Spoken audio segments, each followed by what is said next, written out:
It's about 3/4 of the way there.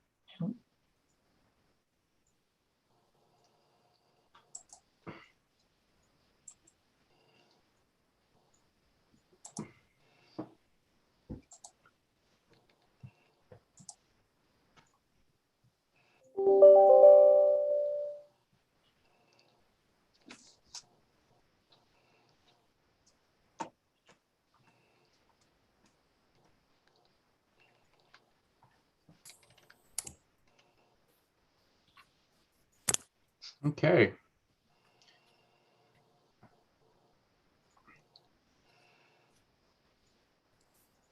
So Jeff, are we ready to begin? Yes, sir, we are. All right. Well, thank you very much. Good evening, everybody. I'd like to call this meeting to order. So David Gerstenhaber, and I'll call the December 15th, 2021 Franklin Township Board of Supervisors meeting to order at 7:01 p.m. In attendance via Zoom are Vice Chair Donna D., Supervisors Morris and Auerbach. Also in attendance are our Solicitor Mark Thompson, our Interim Township Manager Jeff Eastburn, our Township Administrator Melissa Ortega, and our Township Secretary Sarah Patton. And Jeff, how many members of the public do we have? We now have 13. 13 members of the public are with us via Zoom. So before we move to public comment, let's do the Pledge of Allegiance. I pledge allegiance to the flag of the United States of America and to the republic for which it stands, one nation, under God, indivisible, with liberty and justice for all. All right, and there's some more people admitting to the room. All right, so first we have our public comment. Public comment can include any comments relating to agenda items for tonight's meeting. This is the opportunity for the public to discuss any topics that are on the current agenda. We would like to give everyone who wishes an opportunity to speak. However, even though we are meeting virtually, you still must state your name and whether you are a resident of the township or a non-resident taxpayer in the township. If you do not identify yourself, your comments will not be included in the official minutes. So before we begin, any public comments on any agenda items?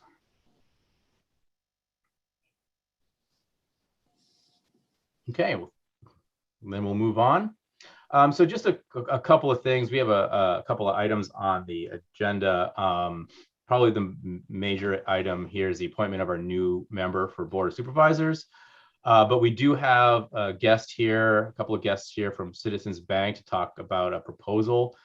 And so I'd like to do that first, so they won't necessarily have to sit through what we're going to be doing, the decisions we're going to be making later. So Donna, do you want to kick off that agenda item? Sure. I'm just going to hand it over to Melissa. Melissa, you've done the legwork on this. Hopefully you're with us. If you could introduce our representatives from Citizen Bank. Are you with us? And Melissa, you with us? If not, I can do it.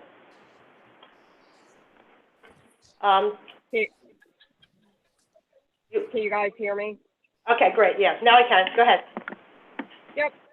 So from Citizens Bank, I would like to introduce Diana Geist and Kim Little. They're going to open the floor up for questions and answers regarding Citizens Bank, their proposal compared to what we have now with Liggett. So Diana, Kim, are you guys there? Yes, we are. And welcome. Welcome, and thank you for having us this evening. As Melissa mentioned, my name is Diana Geist. I am a Vice President and Relationship Manager for the Government Banking Division of Citizens Bank. I have along with me Kim Little, who is Senior Vice President and Director of Client Services. And we are excited tonight to answer any questions regarding the proposal. I hope that you have all had an opportunity to read through it. I don't know if you would like to give me a summary of that, if you would like me to give a summary of that proposal, or just go forward with questions regarding the items in the proposal. So I would like you. Yeah, I was gonna say, for the benefit of the public, it would be, I think we're going to the same place, Dave. It would be helpful to just have a brief summary of what going to Citizen Bank offers us based on what we have now. Sure. So currently the bank, the accounts are with Pliget, and that's Pennsylvania Liquid Government Asset Fund, Government Investment Trust. It is a government pooled account, and it is much like has all the services that a bank provides. However, it doesn't have the brick and mortar structure. So with Citizens Bank, you have a branch presence, which is first and foremost. There's several branches within your 5-mile radius of the offices and of Franklin Township. And we are one of the nation's oldest and largest financial institutions, but we pride ourselves on setting ourselves apart because we have a unique relationship structure insofar as each account is each relationship, I should say, is given a relationship manager, also a client advocate, and you have all the same products and services that you would be offered at Pliget. Given the current interest rate environment, some of the local government pools have suffered somewhat with the interest rate. So we were able to, work with Melissa, look at the accounts, and do a little bit of analysis on the accounts. And we were able to come up with we were able to offer a more attractive interest rate, although I should say it still is a dismal rate given this rate environment. So, I wish I had more to bring to the table, but unfortunately, I do not control rates.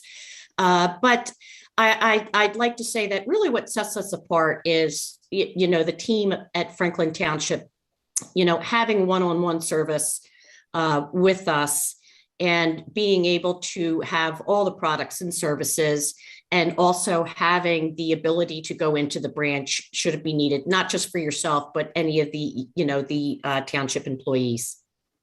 And I think there's some online services that you can provide us that we don't get from Pliget. So I know Melissa, if you want to comment on that, but I know she's looking forward to adding some efficiencies to what we do at Franklin Township because of that ability at Citizen Bank.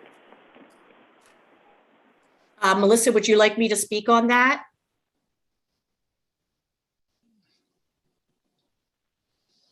Okay, I will. Not hearing from Melissa, it's John Auerbach. One of the things we were considering, and we might want to talk about the pros and cons of this, is connecting QuickBooks with your bank account so that QuickBooks reflects current bank balances and current bank information. So that'd be something the board would consider. So you could talk to that at some point this evening. That would be worthwhile. So. Yes, absolutely. Our online platform is our Access Optima, and it is compatible with the QuickBooks. But with the online access or the Access Optima platform, you will be able to have the entire bank relationship, all the smaller accounts like the escrow accounts. You'll be able to see them on one single platform. So you'll be able to reconcile, view cash checks, transfer money. So it will all be there at your fingertips. And Kim, if you would like to add on to that, feel sure. Yeah. Hi, everybody. So our system, you're able to download information in the QuickBook format. So, with that information, you can upload it into QuickBooks. So we do have the compatible format available. And, once we onboard your relationship, our client services group does, one-on-one training with you. So they'll walk you through that process. Right. Thank you. I was going to mention that along with the implementation, because it's not easy. It's a very tedious process onboarding a new bank. And we want to ensure all of you that we will make the process, streamline the process as easy as possible and provide all the training that the staff will need in order to access those systems. And if I could just add, when Melissa came on board, this is maybe the super simplified version, but when Melissa came on board, she made us aware of the fact that we did not need to do manual reconciliation. She showed us other townships that do electronic reconciliation. And that was really one of the great things about partnering with you, is that we no longer have to worry about people making mistakes when they enter things manually, or information not always being correct, or the time it takes to enter it. It's just much better control of our financials. Yes, absolutely. Kim? Yeah. And, again, with QuickBooks, we're able to integrate into that system. So that'll give you a nice process and flow. Citizens Bank, we also do reconciliation for some of our customers. I know your volumes are fairly low, but one service that we do provide with our in-house reconciliation, we reconcile your checks. So if there's any type of encoding errors, we could fix those, ahead of time. So when you get your reconciliation, it's a clean reconciliation and you won't have any surprises with it. We didn't offer those services because we know that you have a system in place, but, let's see how it goes. We'll train you with it, but, we have additional services that might be able to help you as well. So, and that's the beauty of our relationship and our experience. I used to be a treasurer for a school district in the town that I live in. And when I first started, I'm like you, I had no automation whatsoever. So, it was really important to get automated so you don't have to do all that manual input because, let's face it, that could be error prone as well. So I think you'll like our systems and, what we have to offer. I agree. So as we go, if I guess I have two questions. One, is the primary benefit of switching, I guess at a high level, where you will be using Citizens Bank to replace our current bank, Pliget. Is the primary benefit our ability to do online banking, or are there other benefits that are beyond just the online banking to use if we were to come over from Pliget? And then second, does this help us streamline our auditing process? Every year we go through an auditing process. Will this also kind of help our auditors to get their job done a lot easier?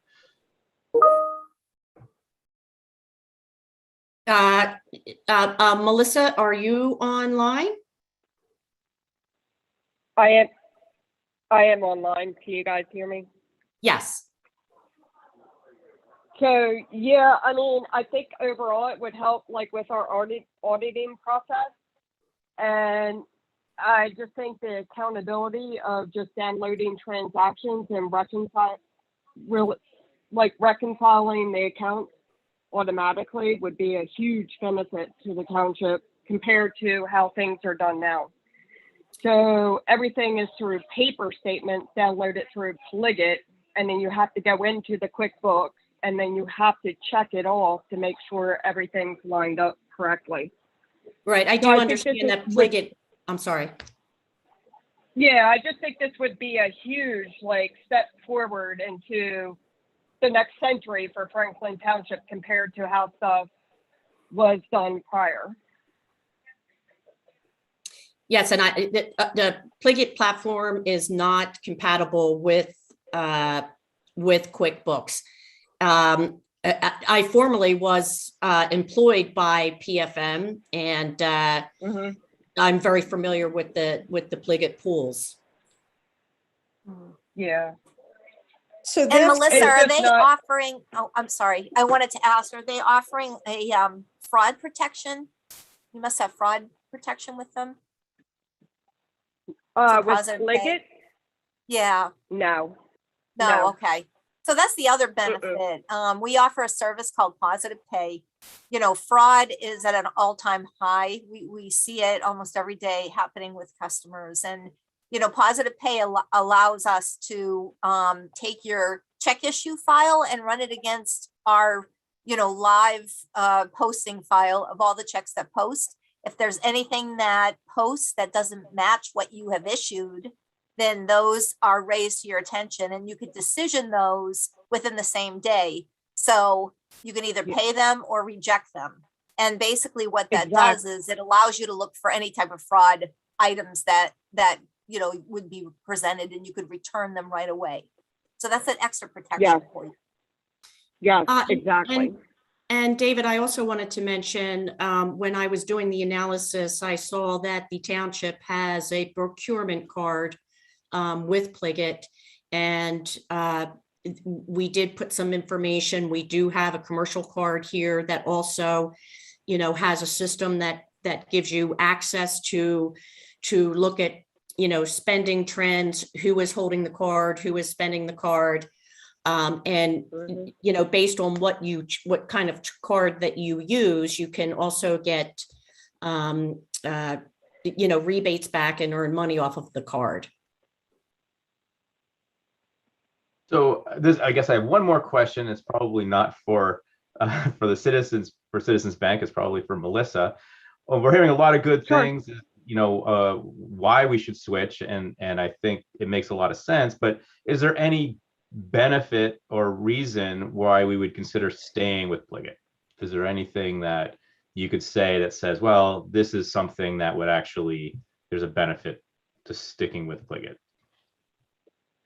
So I feel for our state funds and our auditable accounts, we should stay with Pliget, because that would just be one checking account and everything is auto deposited in from the state. Okay. So for example, our liquid fuels. Okay. So I would keep liquid fuels with Pliget.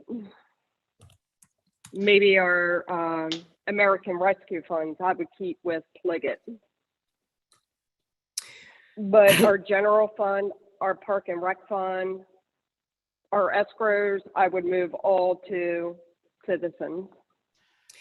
And also, if I can interject there, I know the Pliget funds are earning either 0 or 1 basis point. We are offering 8 basis points. So, especially considering the ARP funds, again, it's still, not an aggressive interest rate, but it's more than what you would be earning at Pliget.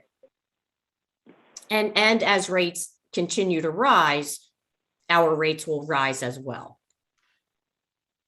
Melissa, do we pay a fee to Pliget? I see that we do to Citizens Bank, and this isn't really about money, but it's just a question. So with Pliget, from my understanding, and I'm new to the Pliget world, as everybody knows. So from my understanding, their fees are in lieu of what we collect in interest. So anything that we would collect in interest cover the fees that we would be charged. And they don't have any services that put us into the next time period. It's predated. So if you want to stay with Pliget, your accounts will stay exactly as they are. Yeah, right. If you want to pay the little bit of fees and move forward with the electronic invoicing, the auto reconciliation, Citizens would be the way to go. So yeah, there's no comparison. That's the difference. Yeah. Yeah. If I can also add, Nancy, as Melissa had mentioned, the fees are built into the portfolio, so they take an administrative fee. The way that we do the accounts here, we'll have a separate set of accounts that are earning interest. Those are the escrow funds that we put into the interest-bearing account. Where you saw that fee, Nancy, was in the analyzed account. So it is very similar to Pliget. It is that we are giving you an earnings credit rate. That credit rate, that earnings credit rate, is kind of a soft built-in interest rate. So instead of getting it on the outside in a hard charge, you're getting a soft charge that covers your fees. Now, with that being said, when we did the analysis, we did it only on a couple months of analyzed statements. So that can vary based on volumes, and it also can vary based on balances. If that turns out to be an issue, Nancy, we can always go and view with Melissa the services that we are offering, and play around with those numbers. So, we can always work with you in that respect. So are you saying the service fees are gonna be much larger than what we've seen in the proposal? So I think it was like a couple $100. Yeah, that's all it was. So is that, are you saying that that it could be quite a bit more than that? No. I'm saying based on volumes and balances. And again, typically when we do an account analysis, we like to have 12 months, we'll look at 12 months of statements because that's where you can see the trend in your cash flow cycle. So that was basically just a snapshot based on the information that we had it on hand.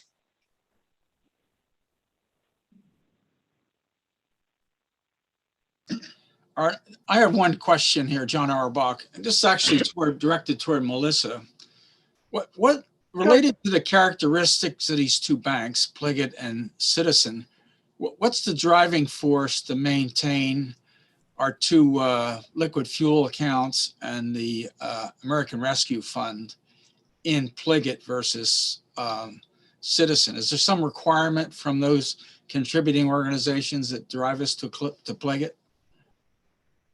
No, I was just thinking more for accountability and me being so green, maybe just keep those accounts with Pliget until I gain more experience and then we can swap those over. Yeah. But it sounds like there's going to be a lot of training with Citizens, so then I would be comfortable just swapping over those other two funds. Yeah. Well, so really the reason is just some uncertainty. So you certainly could delay that if you're uncertain. We don't want to generate some problems for you. So, okay, I'm satisfied with the answer. Yeah. Yeah, and John, I just want to add that Pliget, the Pennsylvania Local Government Investment Trust, is not a bank. It's not a financial institution. It is a local government investment pool, which is permitted by Pennsylvania law. But it's not a bank. Not a bank. I characterize you as both as banks. Okay, I just wanted to clarify that. Thank you, John. Okay. So is there any other discussion, or do you want me to make the motion? Anything else on the board? Okay, not hearing any comments, I'm going to go and make the motion, okay? So I make a motion to approve the Citizens Commercial Banking Proposal as presented to Melissa Ortega and Franklin Township, dated November 23rd, 2021, and to transfer and combine those accounts deemed appropriate by Melissa Ortega from Pliget to Citizens Commercial Banking. Could I have a second, please? I'll second it. Okay, thanks, John. We've already done it. I should have done this before. I'm sorry. We've already done the discussion, but any other discussion? No. Okay, great. So all in favor, say aye. Aye. Any against, say nay. Okay, so the motion carries 4-0. Thank you. And Thank you, Diane, everybody. thank you. All right. Thank you, Diana. Thank you, Kim. Appreciate it. Thank you so much. Yes, thank you all, and I'd like to wish you all a wonderful holiday. Stay safe out there, okay? Okay, Thanks, and we're you do looking the forward to same. Thanks, Diana. Thank Happy you. holidays. Bye-bye. All right, make sure I'm unmuted. All right, well, thanks for Citizens Bank. Now we're going to move on to the next item on the agenda, which is the appointment of a new member for Board of Supervisor. This is going to be to replace Mary McVeigh, who resigned at last meeting. Just a couple of comments about the process tonight. So overall, there's a time we have a time crunch. So when a board of supervisors is not allowed to have a vacancy. And so when a vacancy occurs, it immediately starts a clock. It's a 30-day clock for the remaining board members to come to a consensus. If we can't come to a consensus, there's an additional 15 days where we bring in our vacancy chair The vacancy chair is appointed at org meetings in every January, and that person is assigned to break ties. So if we can't come to a decision, this person will come in and we'll make our appointments, and this person will break the tie and be the fifth vote. So we have 15 days after the first 30 days. If the vacancy chair can't get us all to agree to something, or the majority to agree, then it goes to the Court of Common Pleas, and a judge assigns us a supervisor for us. The plan here is we are going to come to a decision one way or the other tonight. The vacancy chair is here. So we will have our discussions and we'll have a vote. And if we tie, we'll call on the vacancy chair and vote again. So one way or the other, there will be a fifth supervisor appointed tonight. So the process, what I'd like to do, because I think I've seen everybody who's applied for the position or shown interest for the position is here tonight. So I would like to give each candidate a couple of minutes to simply tell us why they're interested in the role of supervisor, and if there's anything specific that they'd like to achieve or work on while on the board. And then after you speak, I can open it up to the board if they have any specific questions for the candidate to ask. And hopefully we'll just keep it to 1 or 2 questions per supervisor if needed, to kind of keep things rolling. And then once we go through each candidate, and I think there's only 6, so it shouldn't take us too long, I'll ask to begin the nomination process. And you know, there's a number of ways we can do it, but I think what I'll do is I'll just ask a supervisor, who would you like to nominate? And we'd go through the motion process and see where it goes from there. And if we can't come to a decision, we'll bring in the vacancy chair and he'll make a decision for us, or help us make the decision. So I use the scientific method to decide who gets to speak in what order by alphabetizing everybody by their first name. Bill or William Finch? See, you're either last or first. I don't know. So I can keep you at William, and you can go last if you don't mind. That's fine. Okay. That was the only question I had. So first, that would mean Brent Van Lith would be the first person to speak. So Brent, the floor is yours. Okay, can you hear me? Yes, we can. Okay. Well, I was a member of the Planning Commission for approximately 6 years. And in that time, I did quite a bit of work with the township. I worked with all the Board of Supervisors, as well as the township engineer and other folks. I feel like I did a thorough job. I feel like I did a job that kept everybody's interests in mind. I have a very firm understanding from my work experience of how ordinances work together, land development, zoning, things like that. As a civil engineer, I have a very good understanding of some of the things that the township comes up against, such as stormwater and stormwater mitigation issues. That's something that I tend to do every day in my job. But for my regular day job, I do I take care of a network of roadways for the Delaware River and Bay Authority, and that's one of the it is the biggest expense of the township. And I feel that my experience in being able to manage networks of roadways would be of benefit to the township. Okay. And I'll open up to questions. Well, I guess the second part would be, is there anything specific that you'd like to work on if you were to become a board member? No, I don't have any agendas of my own. Thank you. All right, thanks. All right. David, do you want everybody to go through it first and then we ask the questions? Is that how, or is that the way? I was thinking that maybe we could ask questions after each candidate, but we can make a decision to have everybody speak and then ask questions, or What? Why don't we Yeah. just ask questions now after each candidate speaks? That's That'd be probably fine. that would So I probably. have a question I'm going to ask every candidate anyways, so however you want to play it. But the folks that have been first of all, I want to comment that we have been unbelievably fortunate to have 6 excellent people express an interest. I mean, I was floored. I mean, we have nurses, we have engineers, we have business owners, we have a pathologist, we have someone who's, I think he was a naturalist, someone who's worked in that area for 37 years plus, that's very into working with people and making sure people have their needs met. So it's just, however this goes tonight, I think we as a township are honored and blessed to have such excellent people show an interest.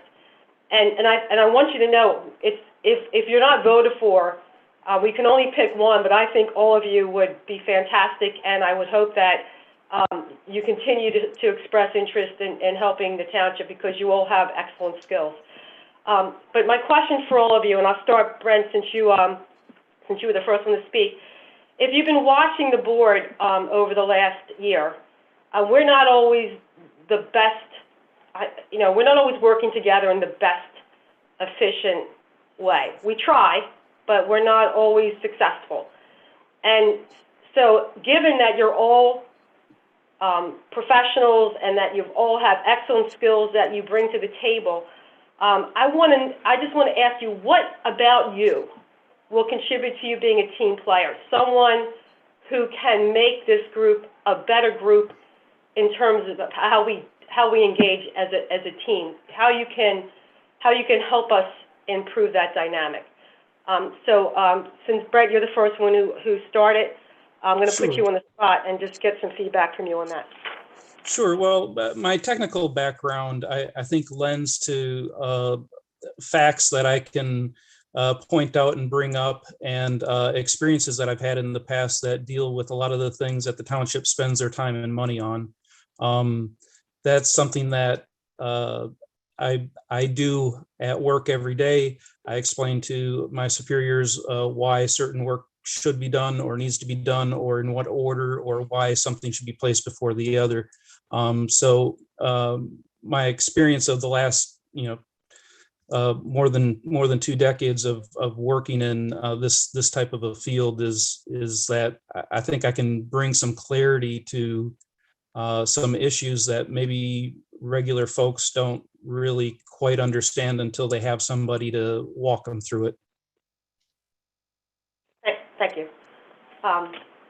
Anyone else have questions for Brett? I'll just go on mute and wait for the other questions. I have one comment, not really a question, just that I've known Brent for a long, long time. He was on the PC for 6 years.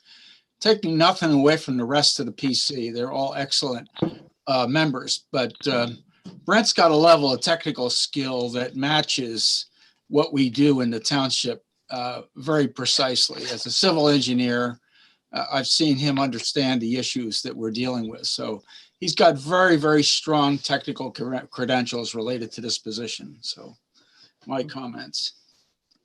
Okay, thanks, John. Nancy, do you have a question for Brent? Okay. All right, thank you, Brent. You're welcome. Next, we'll have Dawn Dowling. Okay, can you hear me? We can. Okay. Hello, everybody. I hope that everybody, well, most people have my resume and letter in hand, and most of you have probably seen that I spent my last 27 years at the Brandywine River Museum and Conservancy. What the resume doesn't really cover is the fact that I wanted to assure everybody I've spent many, many years on boards, and I've spent many years as the chair and the co-chair. This was the Chester County Conference and Visitor Bureau. So it was all of Chester County, And it was all about tourism and about getting people to come and see the museums and Longwood Gardens and all the things that we have in the area. When I retired, I think it says on there that I've helped with the startup of 2 local wineries. One you may know of, Borderland, is no longer there, but 1723 is right in Kemblesville. And I was so excited when I started working with those young people, and the fact that that was supposed to be a housing development and now it's a beautiful winery. I just was so excited to work with the young people in the township. And Tiffany St. John lives there on the corner. And then I met Kathy Goen and Matt with the cows. And I just think there's endless possibilities, you know, with what we have in our area to really move forward and put ourselves on the map as far as agritourism.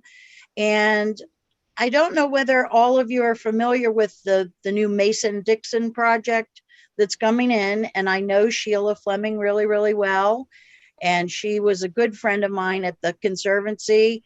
And that would be a phenomenal project to work with the other townships, because that's going to take a community effort with the other townships. And I think there's so many possibilities of things we can do. And like I said, I've just been so excited, and I've been coming to the meetings for, gosh, almost a year now. So I think one of my strong suits is I'm up to speed with everything, and I know everybody, and I think most everybody has met me and spent time with me. So I wondered if anybody has any questions for me. So Dawn, I'll go back to my team player question. So what about your, what attribute about your personality or your experience, and I think you've touched on it, but I'm going to give you a chance to Right. will help you make us a better team? Well, being on the board that I was on, I've had many, many problems and issues with people on the boards before. And I've even had to dismiss one of the directors before. And what I told a lot of my friends is, if you ever see anything coming out of decisions that are made on a board, it's not all about me. It's not all about you. It's not all, everybody has to come to an agreement. And unless you can get along, and, you know, it's about what's best for the community and what's best for all of us.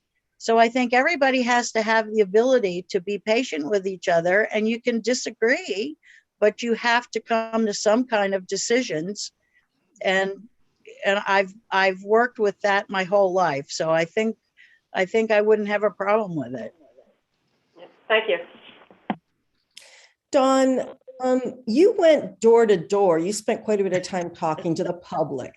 You probably have the most current view of what the public thinks is important. Can you share anything in terms of some of your learnings? Absolutely. I spent a lot of time in the northern part of our township because I didn't know those people. I didn't know a lot of the people up where Donna lives and up in the subdivisions up there. And there's a lot of young people, and a lot of those young people don't even know about Crossing Park. They don't know about Kemblesville. They don't know about the winery. They don't. So I was shocked that it's not tied together. It's not a cohesive area as far as that's concerned. So there's a lot of issues, but roads still were a huge, huge issue. And the speeding on the roads and, you know, that kind of stuff was still a big issue. But a lot of the young people, they love our park. They love our trails. They love our conservation efforts as far as different areas to keep open for the kids. And they want to keep it a community. I mean, that's what they moved here for. They want to keep it a rural kind of community. And they feel it's a safe place to live. So they're happy with that. Thank you.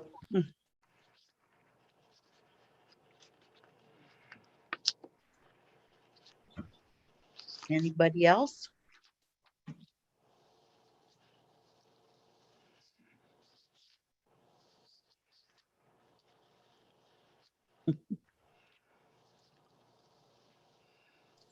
I am on mute and I've been talking to myself. I was waiting. Yeah, so I just was asking John if he had a question for Don. No, I don't have any questions. Thank you. Okay. I read the resume thoroughly, so. Okay. So I guess the second half of my question when we opened up was, is there anything, I think you touched on it during your talk, but about something that you'd like to work on. It seems like developing our agritourism and kind of putting, quote, I think you said put us on the map, so to speak, is a big part of what you want to work on. Well, in the I township. think, Is there anything else you'd like to expand on? well, I want to explain because when I worked with tourism, all of the areas, I mean, Kennett started somewhere, then Oxford started somewhere. Thorndale is a small area, more like what Kemblesville is, where Four Dogs Tavern is. So I've seen a lot of those areas that seem tiny, but they've really grown into a nice community. And I think we have extreme potential to, really build on what Kathy has started and what the Codys have started over there. And I think it would be a really, really, I think, with Daddy-O's and Daddy's Kitchen, they want to do some programs and things like that. I just think we have a lot of potential. If I could add to that from a pragmatic point of view, we talk about financials a lot, and we're always concerned about revenue. And one of the most effective ways of increasing revenue without kind of destroying our rural character is to practice agritourism, to have Kemblesville become a place where people really want to come from the day, spend their money, enjoy themselves, visit the parks, and then go home, and not have that issue of daily traffic and congestion and all the problems that you see in Penn Township and some of the other townships. Thanks. Well, I just had so much excitement when you meet the people that come to the winery. You wouldn't believe how far afield and the diversity, and that people just love it. They absolutely love it. They think our area is spectacular. I mean, I can't say it enough. And I was just so thrilled with it that I think I want everybody to know about that. And I think with that Mason-Dixon Trail and the hikers and the birders and the people that you can get to come out between White Clay Creek and Fairhill, we're just a mecca for people that will come out and enjoy this. All right, thanks, Dawn. Any other questions or comments before we move on? All right, well, thank you, Dawn, very much. So we'll move on to Michael. Is it Kaiser or Kaiser? Am I saying that right? Is Michael on? Maybe he's not on. I don't see him. Okay, so maybe I will take him off the list. All right, next is Stefan Torres. Stefan? Okay, thanks, Dave. Appreciate it. Yep. I don't have a camera on my monitor, so I apologize for that, but I hear it's a good thing that I don't have one. Yeah, no, I'm really excited about this. I know all of you quite well. I was a supervisor for 6 years from 2013 through 2019. This is a 2-year term that expires at the end of 2023. So there is one thing I remember my first couple months as a supervisor. There is a little bit of a learning curve if you're not as involved, and it sounds like many of the other people here are quite involved, but if you're not quite as involved, there is a little bit of a learning curve that can take a few months to get up to speed, to know the ordinances, et cetera. There would obviously not be a learning curve with me, and I think it's important since it's only a 2-year term. My background is, besides being a supervisor for 6 years, I was a elected auditor prior to that for, I think it was over 2 years. I worked as a in the investment industry for 30 years. My longest tenure was for a mutual fund investment company in Greenville, Delaware, where I worked for 20 years. I was personally responsible for over $1 billion in client money, which caused a lot of gray hair. But it was exciting. So I know finances, I know investments inside and out. I think that's one of the things at this stage where we are as a township that we could use with a lot of transitions going on more recently in the township, Joan being gone, et cetera, Melissa doing a great job. But I think that with my experience, I can be a resource to help her out. If there's anything at all she may need or questions, I can be there for her. Yeah, and the other thing too is I think I would bring a sense of a degree of stability, being that I was there as a supervisor for 6 of the last 8 years. There's been a lot of changes going on since I've been gone between the board and the township office. So I would be a person that would be there as a calming or consistent force. 3 things that I'm proud of, and I put that in the letter that as a supervisor that I did. We did a lot of things, obviously, budgets, et cetera. But some of the things I was really most proud of is really kind of spearheading or pushing the idea of getting the park going. I saw with that the loan was being paid off, and that the park had been severely neglected for years. And we worked with Donna and Joan and we worked together to really get that going again. I think there's a lot more that we can do there. Title. Join the meeting. And that was one of the projects. Like the other project I kind of took a lead on was the township site itself. Getting the trees planted, the blocking off a lot of the construction sites in the corner. It seems to me the last couple of years that's kind of probably fallen by the wayside a little bit. I think that that would be something I would like to work on going forward as well. Not just the outside, but kind of going back to working on the inside of the building as well. And as a supervisor previously, I was along with maybe other people, but I was the one person that I know I looked at those reports every month and went through the numbers with a fine-tooth comb. So with that kind of a little bit of a slight void that we have now, with the certain changes going on currently, I think I would be a good re-addition to the board. So Stefan, I would normally ask the question, what makes you a good team player? But I don't need to ask you because I worked with you for 6 years. So I'm going to tell the group what makes you a great team player. I thoroughly enjoyed working with Stefan during the 6 years that, now I wasn't there for the whole 6 years, his 6 years, but the years that we overlapped. I've never met a man who was more thoughtful, who was an excellent critical thinker. He heard all sides and always had his own decision. You never played favorites. You always listened to the evidence and made a decision whether you were going to agree with me or not agree with me. It was always reasoned, it was thoughtful, and you always had a good reason for why you did it. I never heard a word, you raise your voice or disparage anyone. It was always done with a true team spirit, trying to do what was best for the township. I'm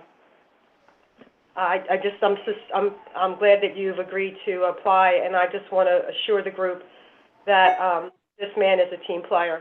He is everything he said he is. So thank you. That's absolutely true. Stefan, you're great to work with, but I'm sure you didn't always agree with the rest of the board. And how did you get changes made that others didn't agree with? As a board member? Yes. Yeah. Yeah. Okay. Well, many times I think there is a common, first of all, I think we probably, as a group, as individuals, we magnify our differences. I think that I would say that probably with 75, 80, 85% of things, we all agree with. It's those peripheral 15%. So what I try to do, or what I have tried to do, is kind of really focus on what we agree with, what we all agree upon, and work on that. And if we can find some type of common ground with the differences, that 15% I mentioned earlier, if we can either find some common ground, or if a group is outvoted, if only one person out of 5, try to if it's for the best of the township that we do something, even though one person may disagree, it's just to try to have that person understand that this is a group, this is a voting group of 5 people. But I think that in the past, what I've tried to do is try to be. I don't want to call myself the Kennedy of the Supreme Court, but I try to at least have an open mind for everything, and I try to share that with everybody. You're also humble. I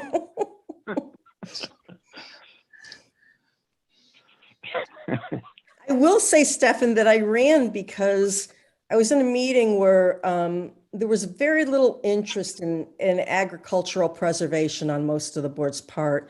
And you and Donna were interested. And I just thought, boy, if I could be that third person, we could make a difference. You couldn't convince the rest of the board, but you did convince me.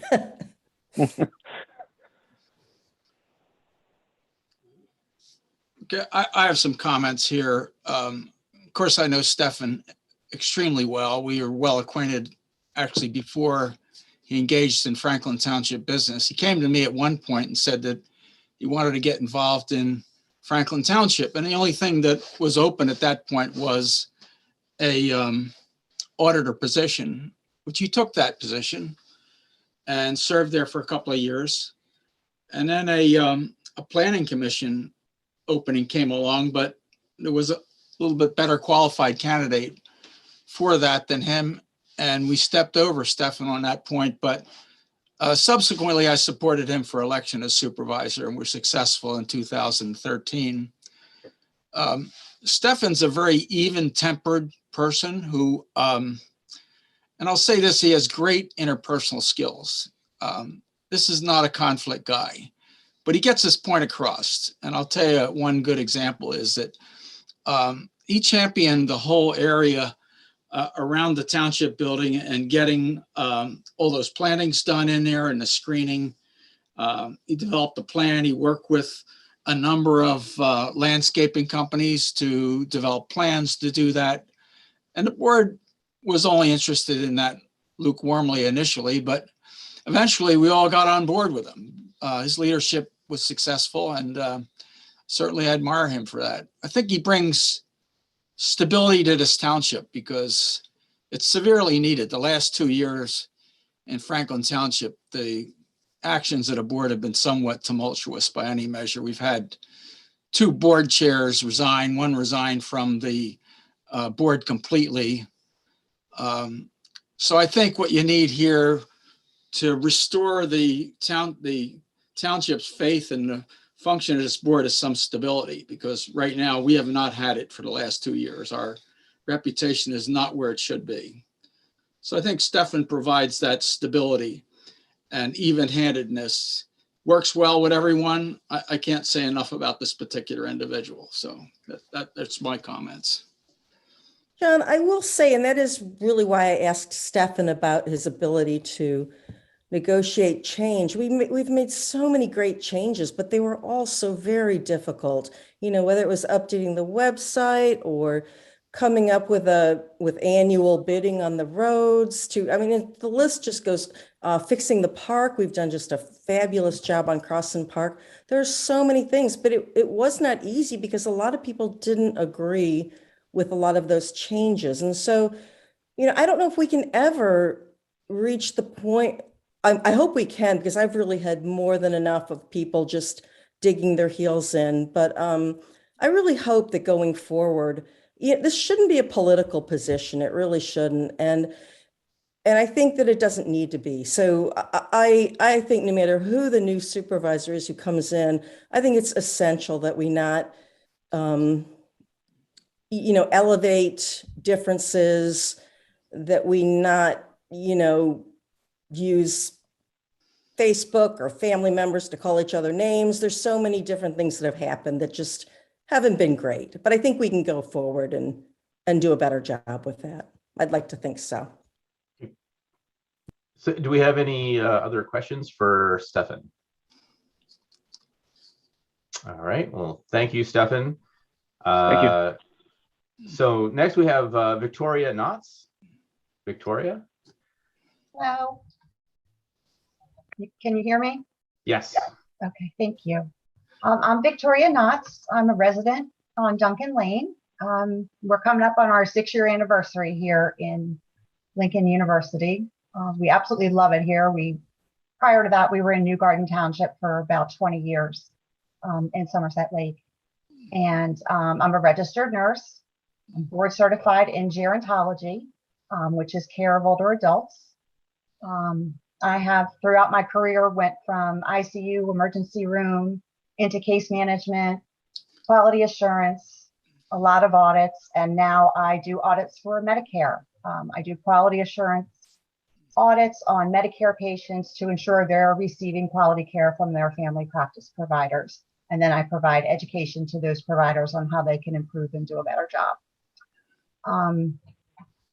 Why I wanted to run was I've been following along the whole past year, not on Zoom because when you would go onto the website, it said if you didn't have a comment to please utilize YouTube. So I've been watching on YouTube.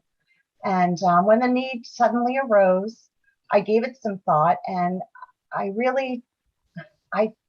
thought about the skills that a nurse has, and then all the hard work that I've watched you all do this past year. And I do think a lot of those skills do translate over. Communication is key when you're a nurse, whether you're dealing with a family member who is suddenly ill and dying. You have irate family members who are upset.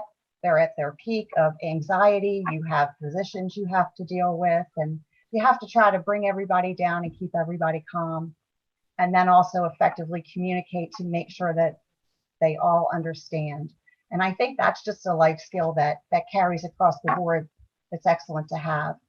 I gave it a lot of thought. I tried to do some research. One piece I still wasn't sure of is, on average, how much time per month do you dedicate, or does this position take? Because I want to ensure that I would have that available. I want to do my due diligence and be sure I would have that to commit. So I don't know if anybody. I think it really depends. So ask John how many hours he spent this last month working on the budget.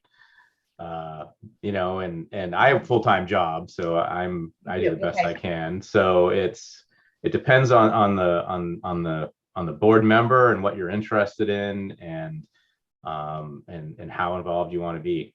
So I don't know if Donna or Nancy. I just want to comment, Victoria. The thing that's interesting though, with the team, there's several of us that are retired, and those folks seem to pitch in a little bit more, though David is there an awful lot. I think it's like Dave said, it's how involved you want to be, what projects you're interested in, and I'm hoping that the board that comes together in January, we can actually be a little more systematic about who does what. Dave and I have talked about this, that we should actually set objectives on what we want to accomplish that year, and then let the board members say, like what Stefan was saying, I'm really interested in the park, or Nancy's maybe interested in some, some open space stuff, or maybe the Kimblesville idea. We have a comprehensive plan to initiate. So I think, if we become a little more systematic, I think we can actually be a little bit more efficient. But it is what you can do. And I think if you bring the right attitude, it does not have to be a lot of time, but you may want it to be more depending on your interests. Yeah. And I think that, not to sidebar, but we were, Donna and I have talked about this, is part of what makes people get involved in this stuff, because they have usually something that kind of sparks them. This is what I'm interested in. And if you can find that project or that thing you want to work on, it makes it much more, one, you don't have to do everything. You don't feel like you have to do everything because, Donna's got that and Nancy's got that, and I just have to worry about whatever I want to work on. So again, I think it's up to you how much time and effort you want to put into getting into the details. Because a lot of stuff just happens here at the meeting, right? So But you come prepared to the meeting. We do come prepared to the, we get a meeting book, and that's important. Yeah, so we come and we get a book that it has a bunch of information in it, and we read through it and ask questions. Usually Wednesday, the staff gets a bunch of emails from all of us wondering where this is, or can you clarify that? And but that's that's usually how it goes. I should say they get a bunch of emails from me. I shouldn't speak for anybody else. I don't know what everyone else does, but I send a lot of emails. So Okay. Well, I jotted down just a couple. The reason I did throw my hat in the ring, and it is thrilling to see all the well qualified people that I think whomever is selected, they're going to do excellent, and our township's going to be in great hands. John touched on it, but I think it's important to earn that respect back from the public in watching the way some of the meetings have gone and some of the public comments towards the end. The impression is that they're not being run professionally. And I think that's something that was a goal that I jotted down to try to, raise up that level of professionalism that we're going to display to the public and earn their respect back. I want them to be proud of us. And one thing that was in the back of my mind as well, I know how long the meetings have gone traditionally in the past. I would have to have a big cup of coffee or a nice Red Bull or something prior to be able to stay awake, because I must admit, one or two, I think I did doze off towards the very end. But I had the luxury of YouTube to go back and watch. I know there's public comment in the very beginning, but then there's not a public comment again all the way until the end, and many times it's 11:30 at night. And when the meeting minutes come out, like for example, I believe last month there were 24 members of the public. Well, was that in the beginning? And one idea I had, whomever, as the board moves forward, please feel free if anybody wants to try to utilize it, was to try to track maybe mid-meeting how many public members are still there, and then right prior to the end. If we say we have 24 members of the public, and then we get all the way to the end of the meeting and we have 2, are we really giving them a chance to voice their opinion, or have we lost them because they have kids they have to get up for school and they dropped off and went to bed? So that was just a trend I thought might be interesting to track, and then to try to come up with alternative ways to make sure that they are having their opportunity to have their voices heard. The meeting minutes was another thing that popped into my mind, and I brought it right back to nursing documentation. That documentation is my skill. I've taught classes on that. You have to be very clear, concise, yet comprehensive. There's purposes for nursing documentation. There's legal ramifications if you document incorrectly. A patient's life could be at risk if you document incorrectly. You need to have that continuity of care. And I see that rolling over into meeting minutes as well. And I think that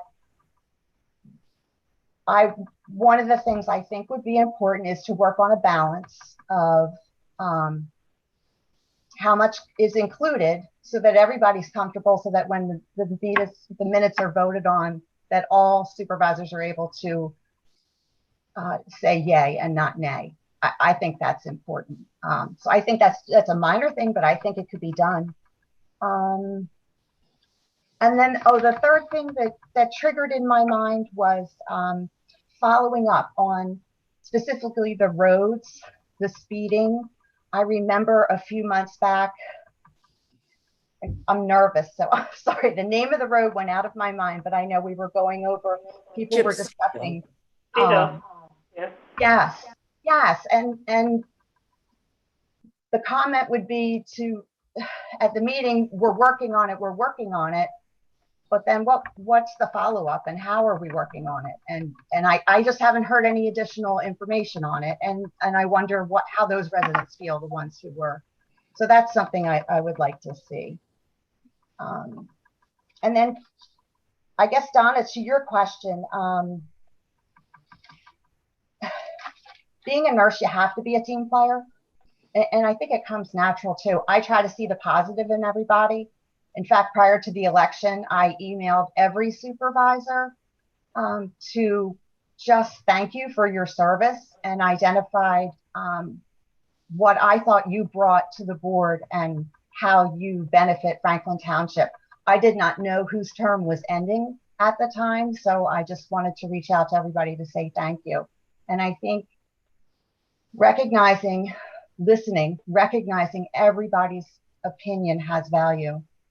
And the last thing I'll say is I'm an avid reader and I'm in a few book clubs, and I can take a novel and read it for book club. I'm like, it's okay. Yeah, it was okay. And then I go to book club and I listen to the perspective of 8 other people or 5 other people.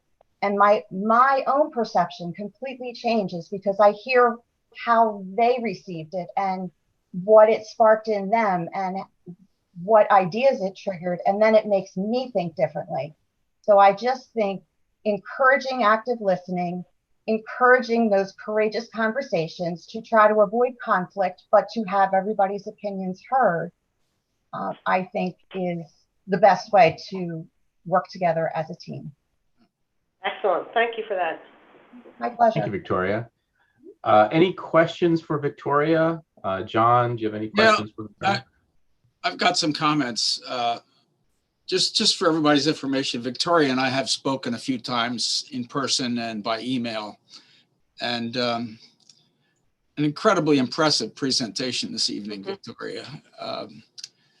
I think as a nurse, you bring a level of precision to executing any task to the table. That's a very strong point. Also, in that position that you're in, you have to have excellent interpersonal skills. And I believe you have it, just listening to you this evening and conversations we had before. So I think the qualifications you bring to this position are right on. So I think it was a real good presentation. And I'm glad you brought your credentials to the board's attention. So I don't have any other comments other than it was a very impressive presentation. Thank you. Nancy, do you have any questions for Victoria? I don't. Victoria, I will echo what John said. Victoria, I really hope, whatever decision is made today, it's wonderful to have you in the township, and it's wonderful to have your interest and passion. I think sometimes we care so much and we want everyone else to care so much. And it's just wonderful to hear that echoed by yourself. So thank you for, like everyone else, thank you for volunteering yourself for this role. It isn't always easy. Sometimes you spend inordinate amounts of time, and other times it's not too bad. And like I can speak to each one of the supervisors and know they have certain areas of expertise. And, whether Dave has done so much on the website, John has done so much with the budget. Donna has cared about the parks. We just go on and on. Mary McVeigh put so much time into the township, but it can be based on what you have going on in your life. Some of us have health issues, other people have small children, et cetera, et cetera. And the rest of the board is understanding of everybody has a life outside of the township. Great. Well, thank you, Victoria. If any other questions or comments before we move on? All right. Well, last but certainly not least, William Finch. Do you go by William or Bill? I don't know if Bill's fine. Okay. Well, I shortchanged you then. You had to wait till the end, but That's fine. All right. Well, this is a tough group to follow. I've been in the township for about almost 20 years to the day, and I've been chairman of the zoning hearing board for too many years that I can remember now. Also been involved with the charter school a little bit on the committee that decides who gets nominated for the school board over there. And I just want to give a little bit back to the township. It's a nice place to raise the kids, and I just want to maybe raise the level of my involvement a little bit from the zoning hearing board. And this seemed like a good opportunity to do that with this 2 years of the supervisor position open. So that's what brings me here now. I've been in business for myself since 1993. I'm in the engineering and construction business, industrial and utility construction. So I also, in addition to the technical knowledge, I have a direct knowledge of how things actually get built and what the costs are to build things. So that's what I have to offer in that regard. So if anybody has any questions, be glad to answer them.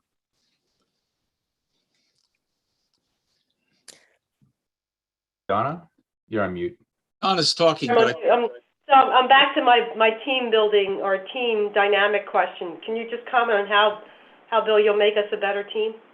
Well, I think I can get along with all types of people in the position that I'm in, running the business for myself. Now, I don't do much engineering consulting anymore. I have done a substantial amount of that, but nowadays I'm doing mostly industrial and utility construction, mostly for, industrial facilities in the state of Delaware. So I have to deal with people that are at all different positions to get this work done, not only people that work for me, but clients that we're dealing with also. And I would come into this supervisor position with no preconceived notions or opinions. I would educate myself on the issues and make what I think's, an informed decision on what's in front of us. Thank you. Thank you very much.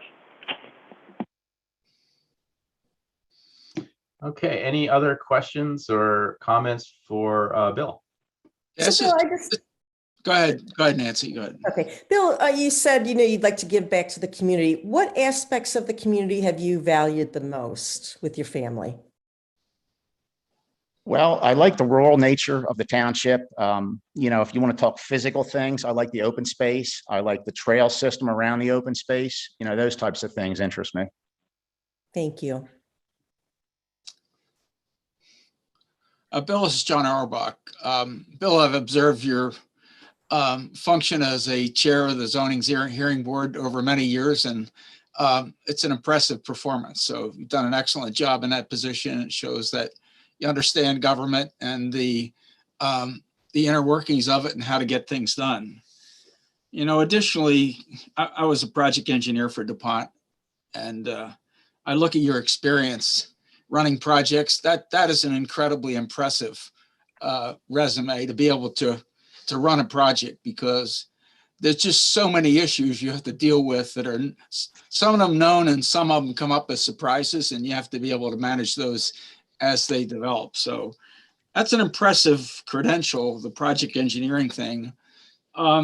Just additionally, from a technical standpoint, you have excellent credentials in terms of education. I mean, a PhD in structural engineering plus a PE in civil engineering and mechanical engineering. That is an impressive technical resume by any measure. So that provides some measure of logical thinking when a problem's presented to you. So I don't think you'd have any issue dealing with the supervisor position with those credentials. So that's clearly where my comments are. I don't have any specific questions. I'm acquainted with you in some way. I've watched you on a zoning hearing board before, so you're certainly more than qualified to take this position. So, thanks, John. All right, well, thank you. I think that's all the candidates that we have listed in the meeting book and all the resumes that we have. So thank you. First, I just want to say to everybody, when I used to, when I was campaigning, people would say to me, why aren't residents, more informed? Why don't they know about all this stuff? And my response was, because we're the weirdos. We're the ones who show up to board meetings. We're the ones who care about this stuff. And it's very few other people do. Or if they do, it's just kind of, more like gossip or whatever. And so it gets kind of lonely sometimes. You think you're the only one who cares about this stuff. So I got to say, truly, it's great to see people who care and want to get involved. And some of you have already been involved. Some of you are involved now. I would say, even if you aren't appointed tonight, please stay involved. There's places that you can be incredibly impactful and get things done in the township. That's not sitting up here once a month and talking about roads and whatnot. There's really lots of things that you can do and lots of appointments that we need to fill, and it's always a struggle to get people involved. So I think it's great that you guys all applied and are interested. So thank you, truly, thank you. So now's the hard part. There's a couple of ways we can do this. I think my suggestion is I'll just ask each board member to nominate somebody, and we can run the motion. If it passes, we're done. If it fails, we'll move on to the next supervisor. And once we go around the horn, if we don't have an agreement, we'll call in the vacancy chair and we'll do it again. Does that seem reasonable, or does anyone else have another option? Dave, my only add on to that, I think that's great. I would like to have the ability to change my mind while hearing about different people we want to nominate. So I'm afraid if we vote just after one person nominates one person, then the decision's made without having heard about the other people. So maybe what we can do is nominate that person, say why we believe, we'd like them to be the chair or another board member. And then after we've each had a chance to do that, then maybe we figure out a way to. Okay. All right. So we'll each, okay. That sounds fine with me. Does that make sense? David, I agree with Nancy. I think that's the right way to go. The only thing we have to be careful of is you can't have two motions on the floor at the same time. Yeah. So what we'll do? You could nominate, you could ask each supervisor what candidate they favor. And at that point, with that consensus vote, then you can proceed to align a motion, but you can't have two motions on the floor at the same time. So right. If once you put one up there, you're forcing a vote on it, and then you won't hear from the other person. So I agree with Nancy. I just wanted to give that issue a second motion. So I won't start the motion. I'll just go around the horn, and you can talk about who you want to nominate and why. And I'll just make a note, and then we'll go around the horn, and then we'll start the motions. Make sense? I agree. All right, John, why don't we start with you? First thing I'd like to say is just to all the candidates, what an impressive group of people applied for this position. I just astounded by the credentials of the people that did this. So I certainly thank all of them for their interest in it, and would encourage them to stay interested. As others have said, there's an election in 2 years where this appointed supervisor will have to run for election if they want to stay in the position. And there will be another board position open in 2023. So there'll be 2 supervisor positions open in 2023. So just so everybody understands what's in front of us. Related to the candidate, I'm going to make like I said, no offense to any of the candidates that applied to this. Any one of these candidates is fully qualified to do this position. I favor Stefan Torres. And the primary reasons are related to his experience and the stability that he would bring to the board and his interpersonal skills. The board has had some issues over the past 2 years of some behavior. If you got some of my email, you'd get a sense of what people think. So I think the board needs stability, someone who can step into that position and run with it for the next 2 years. So my vote's for Stefan. No offense to anybody else. They're all qualified people. Okay, thank you. Donna? So not to be repetitive of what John said, I am, as I said before, truly impressed by everybody who put their name in. And, be careful what you ask for, because now you're on our list. So we have to fill some spots. I mean, you guys will be the first ones we go to. But as I said before, I am also a strong supporter of Stefan. I think he has what we need right now, which is he has that even-tempered. He has that love for the parks and for open space and for the roads. He has that balance, and he also has that financial knowledge, which will be very helpful to Melissa as we try to get the board up and running. But I do see I'm thinking about the comprehensive plan. I have some people that I would love to work with to make that thing a reality. And I think some of you know who I'm talking about. So it's Stefan for me. Okay. All right, thank you, Donna. Nancy? Yeah, this is so difficult. It's wonderfully difficult. I just couldn't have imagined we would have such a good problem.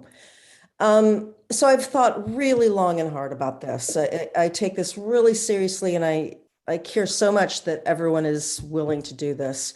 It is too bad that when one has to run in an election against an opponent, it is so time consuming. It is so difficult. On the plus side, you learn a lot about the public and you understand what's important to them.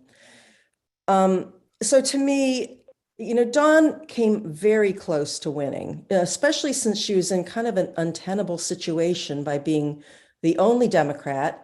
And with 2 Republicans, everyone gets 2 votes. Well, it was going to end up that most of the votes, with no disrespect, would go to Donna and Jim. And that's terrific. And I think Donna and Jim absolutely are going to bring a lot of stability. Jim is a very sensible, financially astute guy. And we have so many good engineers. I mean, Bill, you're amazing, and Brent, you are too, but we have a lot of good engineers that we rely on, and they do a great job for us. I think Dawn has a unique vision in terms of what she can see our township developing into that really none of the rest of us have. There are some former board members, I think, that have it, but I don't think any of us have expressed that level of knowledge or passion about what Franklin Township can be. And I mean, Dawn is right. My son, when we first talked about it, he said, Mom, that place is a hidden gem. And it is absolutely, to anyone who likes the outdoors and who's interested in tourism and our wineries, it is fantastic. And I think Dawn has the support of the public. We're 4 votes. She's got 700 votes on her side that are saying, yeah, you'd be great. She's a connector, clearly. She knows how to work with a lot of different kinds of people. She is passionate about retaining the rural character, which is what we heard from the comprehensive plan. When we did a survey through the comprehensive plan, that was the #1 priority. And a number of us have voiced it as well. Well, that's her passion. And you can see she puts it to work by, helping with the local wineries and supporting who we are and what our community can be. So, and finally, she went door to door. She spent a huge amount of time and money and energy putting her money where her mouth was and putting her energy where her mouth was. And she does attend every meeting. I think she's done an exemplary job of saying, look, I'm in this for the long haul. I really care about this community, and I'm willing to, put a whole lot of energy into making it happen. I know, Stefan, you did a great job. Stefan did a great job, but I think the community deserves fresh voices too. And Stefan can always run in 2 years if that's still of a passion to him, but running is very difficult. And I don't know if other folks who ran unopposed or not. But when you have to go door to door, I did it every day for 2 months. I probably personally, I know Dave and Mary did too, and I know Dawn did, personally talked to hundreds of people. And it just shows a commitment that's just unsurpassed. So that's a long-winded story, but I'm saying Dawn. Okay. Thank you. So I kind of, I had I think like all of us, I thought long and hard about this, and both two of the candidates reached out personally, and I spent some time talking with Stefan for a while, and I sat down with Dawn for a while, and we talked about a lot of different stuff. I like both of them very much, and I think you can't take anything. I can't disagree with what anybody has said about any of these candidates. Everyone's spot on. They're accurate. From my point of view, and Dawn touched on this, is we're in the middle of this comprehensive plan, and there's a lot of there's a lot of things that we want to execute and do well with that comprehensive plan. And that's really about kind of building up interest in our local agritourism sites, like the wineries and Caddy Matthew Farms and all of these local businesses that are really starting to turn up. And I don't know the first thing about how to do that. I've never worked in that kind of environment. I've never thought about how to help those people. And I don't know how to, I know that, understanding about road work and understanding about, budgetary issues, I think we got that covered. But what we don't have is that voice that really understands, hey, this is how you get some interest. This is how you get these outside businesses to come in and help us get grant money, help us get some advertising, get these, and really help these businesses. And so I think, Don works with them already, right? Don's already working with 1723, is working with Kathy. And I think for that, I think that's a lot of, I think that provides the plus. Now, I would be remiss if I didn't say I also thought hard about the board dynamics. I enjoy working with the people on the board. I have a lot of respect and affection for the people on this board. I mean, I think all of you have been so very helpful, and I've learned so much from you. And the last couple of years have been not what I wanted, right? And not how we've behaved. And talking to Dawn, she's been through similar situations in her experience on very difficult boards. She's very even keeled. And I don't think, I don't believe we will see, any, I don't think this will be a disruptive influence on the board. I just don't see that. I don't see that in her personality. So I think for that reason, I would support Don Dowling for supervisor. So next step is writing the motions or reading the motion. So we will start with, so is there any other comments before I move to the motions? Okay. So I'll start. So on the floor, we'll have the first motion. I'll have Stefan Torres. The proposed motion, I make a motion to appoint Stefan Torres for the vacated Board of Supervisors seat, which was created by the resignation of Mary McVeigh on November 17th, 2021. This position will commence after the December 2021 meeting and continue to the end of 2023. Can I have a second? I'll second that. Okay, seconded by Donna. Any further discussion? Okay. All in favor, say aye. Aye. Aye. All opposed, say nay. Nay. So the motion does not carry. Motion fails. Okay. Right, 2-2, right? That's 2-2. Motion fails 2-2. Thank you. All right. I make a motion to appoint Don Dowling for the vacated Board of Supervisors seat, which was created by the resignation of Mary McVeigh on November 17th. This position will commence after the December 2021 meeting and continue to the end of 2023. Can I have a second? I'll second it. Seconded by Nancy. Any further discussion?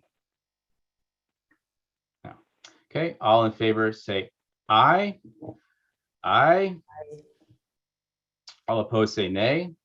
nay. Nay. Okay, motion fails 2-2.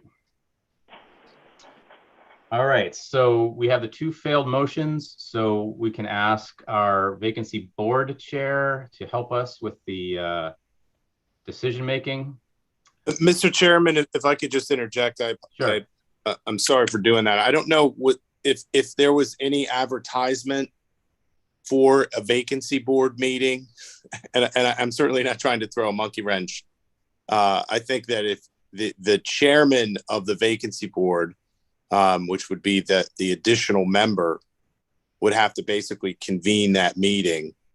So I would say that we would need to adjourn the meeting of the Board of Supervisors and then convene the meeting of the vacancy board with the vacancy board chairman acting as the chair of that meeting. Holy So, moly. Does it have to be a separate day or is it today? well, I don't know if there was a separate advertisement or notice for a meeting of the vacancy board this evening. It wouldn't have necessarily, I wasn't aware that the board had an intent on adding the vacancy board chairman as a participant in tonight's meeting. But I don't, in the second class township code, I don't think it doesn't seem to mention that under the vacancy rules. I think, John, this township's gone through this before, and this is how we've handled it, right? I've experienced it twice in my time before getting on the board.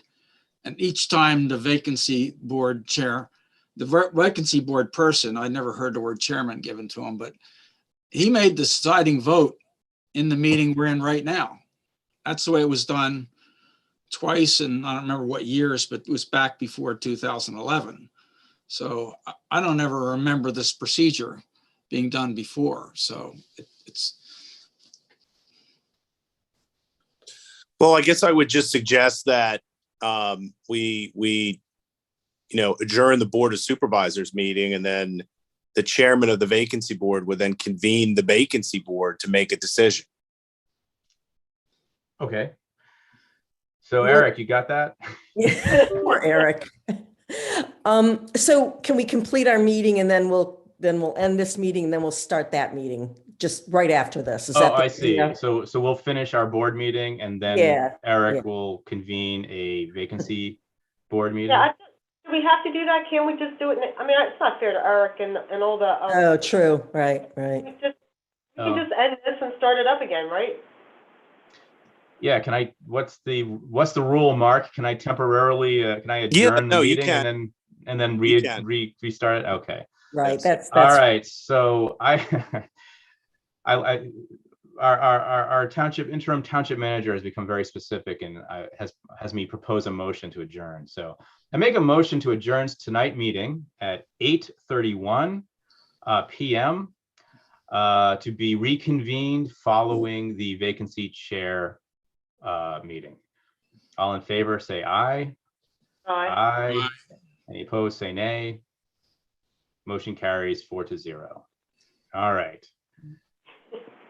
Thank you. So, Eric, I think you're on mute, Eric, but I think the official procedure is you would just introduce yourself, your name. I'm the vacancy chair, and I call the December 15th, 2021 vacancy chair board meeting to order. And I think you would have to read the motion. So let me share my screen so you can see the motion. You guys all still think you want to do this as we're going? I'm regretting it now. I thought this was an easy position. You may need to find someone to replace Eric next year, so keep alert. That's a folks. good point. That is a good point. All right, so let me make this large. Let me get it out of the way. So can you read that, Eric? You got to go down. So this one here, well, I think you have to bring the meeting to order. Oh, okay. So you have to go up again. Yeah. So you can just read this and just replace, your name. I, Eric Palm, will call the December 15th, 2021 vacancy chair meeting to order. Okay. Thank you.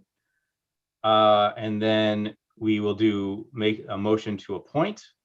And the two candidates to appoint are Stefan Torres and Don Dowling. So you can choose whomever you'd like to go first. Oh, so just to help Eric, I did get it. So Eric, read both, and then you're going to vote on one of them, or you're going to vote nay on one and yay on the other. I think we all vote again, don't we? Yeah. Yes. Okay. So you just read, I make a motion. Original motions for the two candidates again, and then the board Right. is going to vote? Yes. Yep. So it's, I make a motion to appoint, and here's the board. You can ignore the red text. That's just what I read at the beginning of the meeting. I make a motion to appoint, and then it's either Don Dowling or Stefan Torres. You just have to pick one for the vacated Board of Supervisors seat, which was created, and then you just read that. And then ask for a second. One of us will second it, and then we'll move on. Okay. Okay.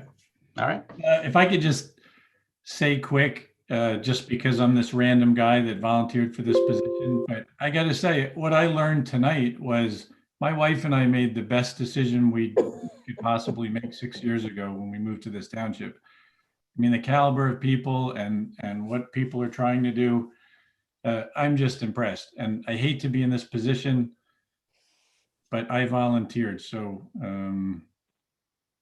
I guess we're all just going to do what we think is best for the township.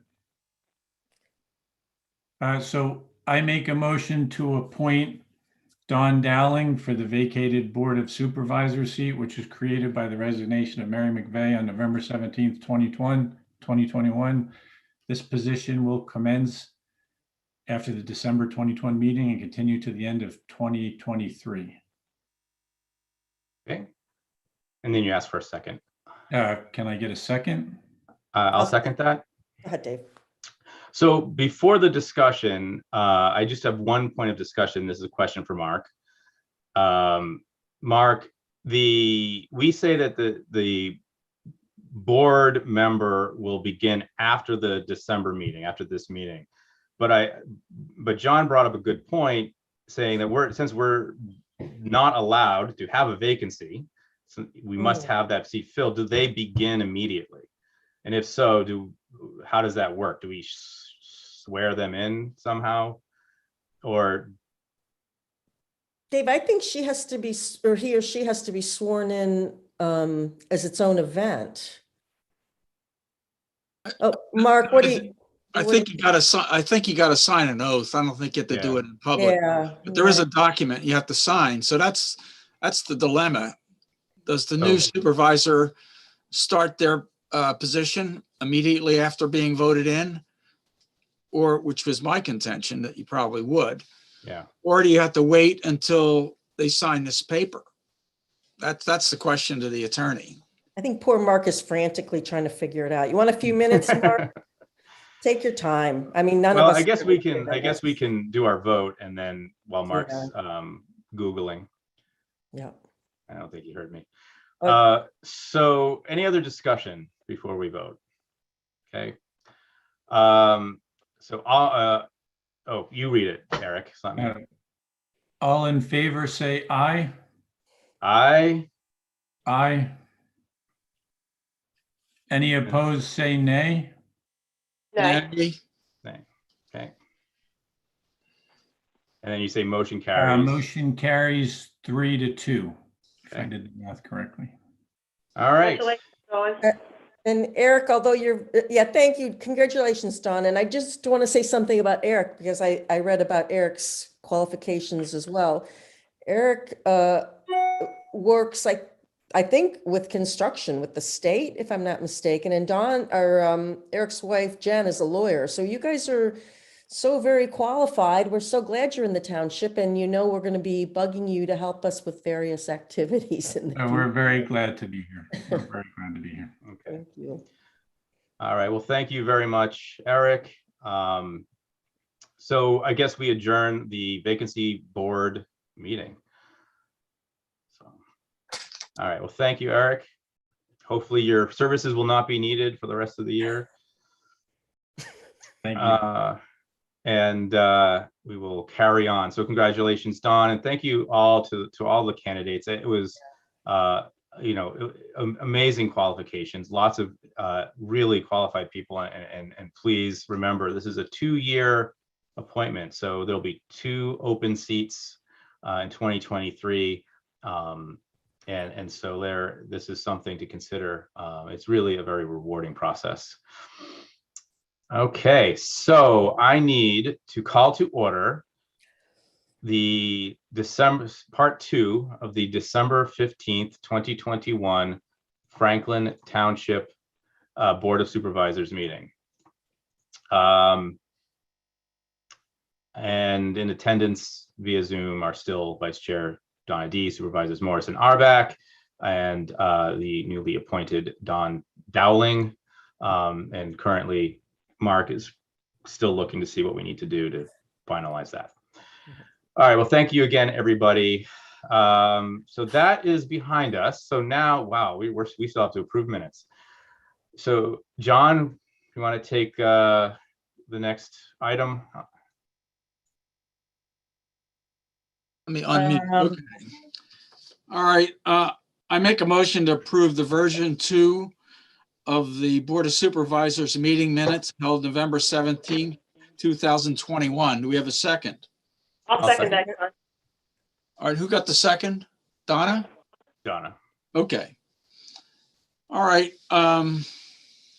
Just John, if I could just interject, I'm just going to say that there is a section of the second class township code that indicates that every person elected or appointed to any township office before assuming the duties of the office shall take and subscribe an oath before a notary, district justice, or judge before they assume the duties of the office. So based on that provision, I think that we would need to have that taken care of before the new supervisor assumes her duties as a board member and takes votes on issues, on matters that come before the board. So this is our last board meeting before the org meeting in January, the January organizational meeting. So there are a couple of things. One, it might be important to have Dawn come to the office and get sworn in before then, just in case something happens between now and then, particularly around an executive session. Yeah. So I would ask Dawn if you can set up some time as soon as you can to go down to the office. I think, Jeff, you're a notary, to come in and get signed in, sworn in. So if we do have to have an executive session, or we do have to do anything that's, board related before the org meeting, you're available. So.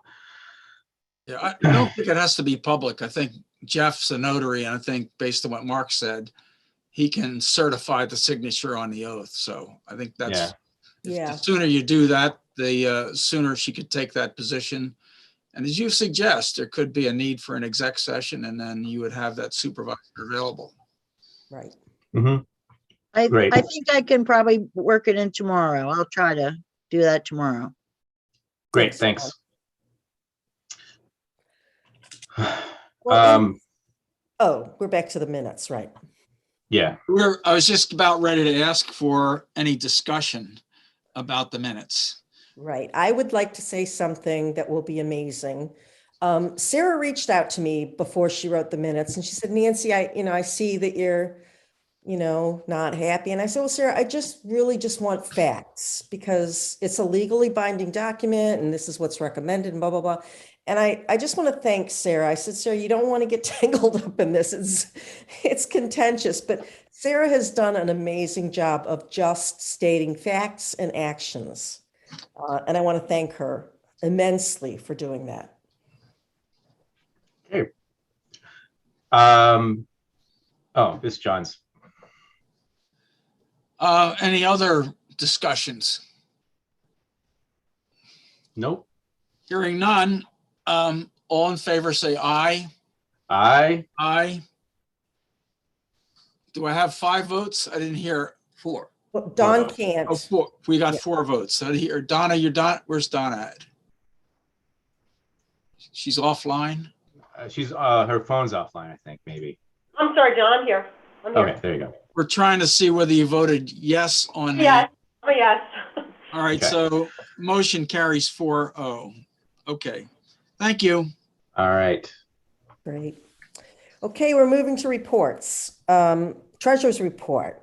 This is the comprehensive monthly report of the township financials for the month of November 2021 and year to date. Proposed motion. I make a motion that the board approve the November 2021 Treasurer's report, which includes the following disbursements.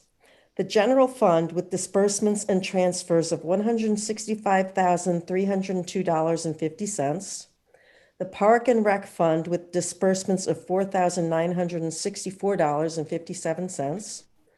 The Open Space Fund with disbursements of $6,098.75. The Capital Reserve Fund with disbursements of $88,887.10. The Emergency Services Fund of $0.00. The Fire Hydrant Fund with disbursements of $1,161.60, leaving a balance in all funds totaling $1,534,900.24. Seconded by. I'll second that. Okay, seconded by Dave. Discussion. Mhm. Okay, all in favor say aye. Aye. All opposed say nay. Motion carries 4-0. Bless you. Zoning officers report. You're up next. You're still on, Nancy. Sorry about that. This report is compiled by the zoning officer and includes the number of permits processed, the number of inspections performed, and the funds received in the month of November. No motion required, but in the month of November 2021, 12 permits were issued, $11,029.64 in building fees, $2,850 in miscellaneous fees, and $2,467.00 in recreation open space impact fees were collected. 25 inspections were performed. Jeff, is there anything that you just think needs to be called out?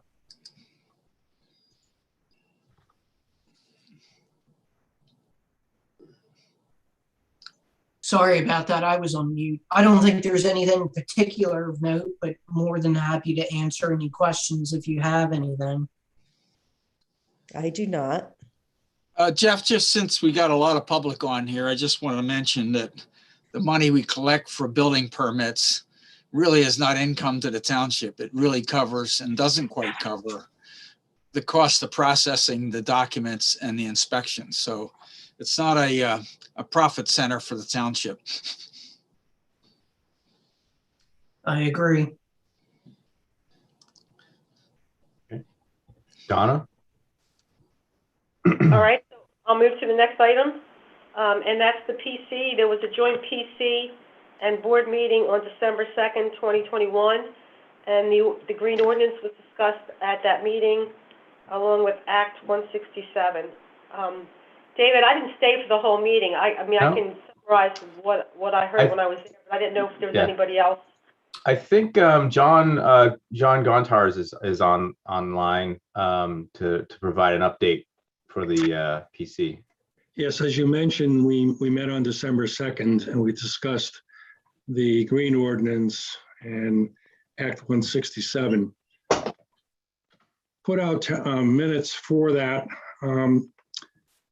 As far as the green ordinance goes, we looked at two different aspects of it. One is the residents and versus solar farms.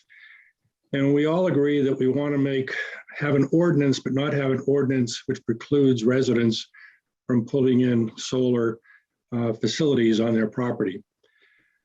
We also realize that there's going to be some situations that will come up in residential applications which don't quite fit in ordinances, and we didn't know quite how to handle that. So we discussed creating a third type of ordinance or subsection called non-conforming solar installations or new approaches to solar installations. So some other name that we could agree on. And that would allow a person who has something which is different, because solar is changing day to day, to come to the zoning officer and apply for a building permit. And that building permit would then go to the Board of Supervisors for approval if it didn't meet the current regulations, but fell under this regulation. So we discussed that, and we all felt that was an appropriate way of handling this. So that's kind of where that sits. So we're moving forward on that. The next topic of conversation was the discussion of large solar farms in Franklin Township. And there are ordinances to handle that, but one issue that exists is at the end of life of a solar farm, the solar panels at that time, or if they're destroyed or damaged because of a hailstorm or something of that order, they qualify as a hazardous waste under the federal RCRA regulations. And so what we're looking to do is to deal with that possibly with an escrow. We look for ways of dealing with that where the person who put in the solar farm would be responsible. But the only way we thought it might work was to use an escrow. And we have to then discuss the best way of creating that escrow for paying for the removal and disposal of solar wastes. So we have to develop a mechanism of setting, collecting, and managing of the escrows. We discussed it a bit, but we did not come to a final decision on that. Okay, any questions about that? I don't really have any questions, but I do have a couple of, or as one comment. One of the things that we're struggling with and that John brought up was, how do you future-proof these ordinances in a fast-moving, ever-changing environment? And what John pointed out was what we came up with was this, kind of fail-safe. So if you have something that doesn't fall within how we've structured the ordinance today, you can always approach the board or the PC and say, this is the plan, this is what I'm interested in doing, and here's why I want to do it this way. So it doesn't, we want to be as inclusive as possible with some reasonable safeguards for the township. So I think that was really the key addition that we got from this sort of joint meeting, this joint discussion. The second piece is, I don't know if John, maybe you mentioned it, is we're actually planning a little field trip for the board and the PC to go visit visit a commercial array, the array at Longwood. Thank you. Longwood Gardens. It's getting late already. To go kind of talk to them about what their experience is with having a large commercial array in that township and how they manage it, just to give us a little bit more information. But I would say 90% of what we need is already written down. So I think we're in good shape.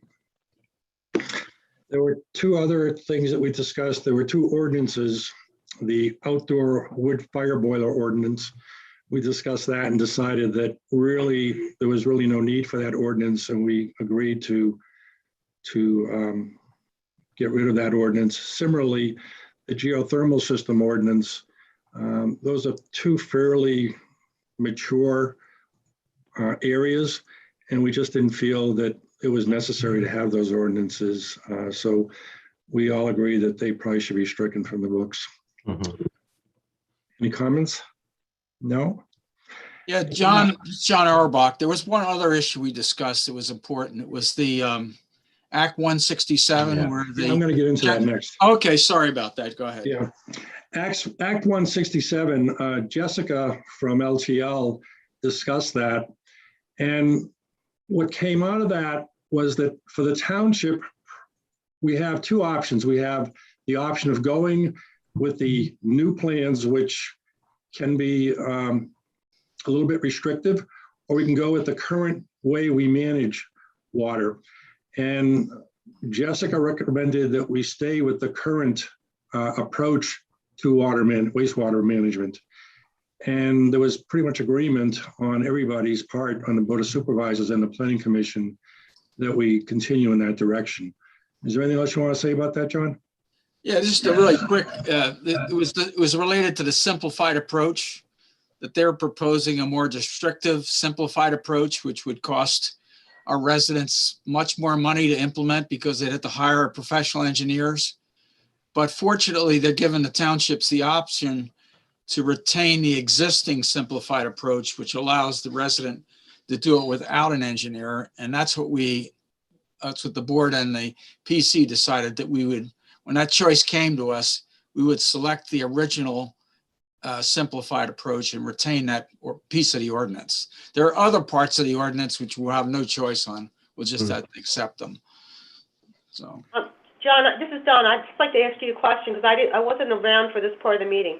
So I know that that it stated that the Act 127 it's out for review right now, and Yes. I was wondering, is LTL going to comment on that on our behalf? Is anybody? LTL already published a comment on that. Okay. It was in my emails today. yeah. So yeah, they've already published comments. So they've done that. Okay, good. Thank you.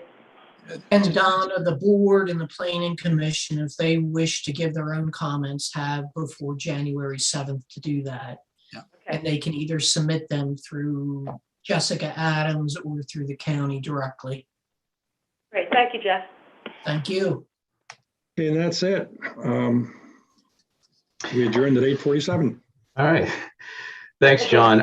So I have a general question. I think we asked it at the PC meeting, but I don't recall the answer. Why would a township not retain the simplified approach and choose this other approach? What would be the benefit, or what would be the situation that would compel a township to make that decision? David, the only thing I know about it is that the new approach would be more restrictive and probably manage the stormwater a bit better. That's why they're doing it, but they also recognize the burden it would put on some people. So depending on the disposition of any board, they could select either. So perhaps, and don't quote me on this, but perhaps in a situation, if you're in a township that is seeing massive growth, and you might want to do the more restrictive version just to help make sure things don't go sideways. Maybe that's when you would consider it. But I mean, for us, I don't see why I just don't see why we would ever adopt that restrictive approach. Right. And Dave, I think when I asked Jennifer that question, what I understood her to say is that some townships don't have the level of control that we have. And so for them, it'd be getting them up to where they should be, maybe, and then some, but we're already in a good place. Gotcha. So they might not have anything. So if you don't have anything, you got to go with this other thing. All right. Got it. Yep. Got it. All right. All right. Thank you. Moving up to the next item here. Yes. Okay, the next item is the FSA report, typically given by Jim German of the FSA. I don't know whether Jim's online. John, this is Jim Johnston. I'm going to be giving it for Jim German. He couldn't make it tonight.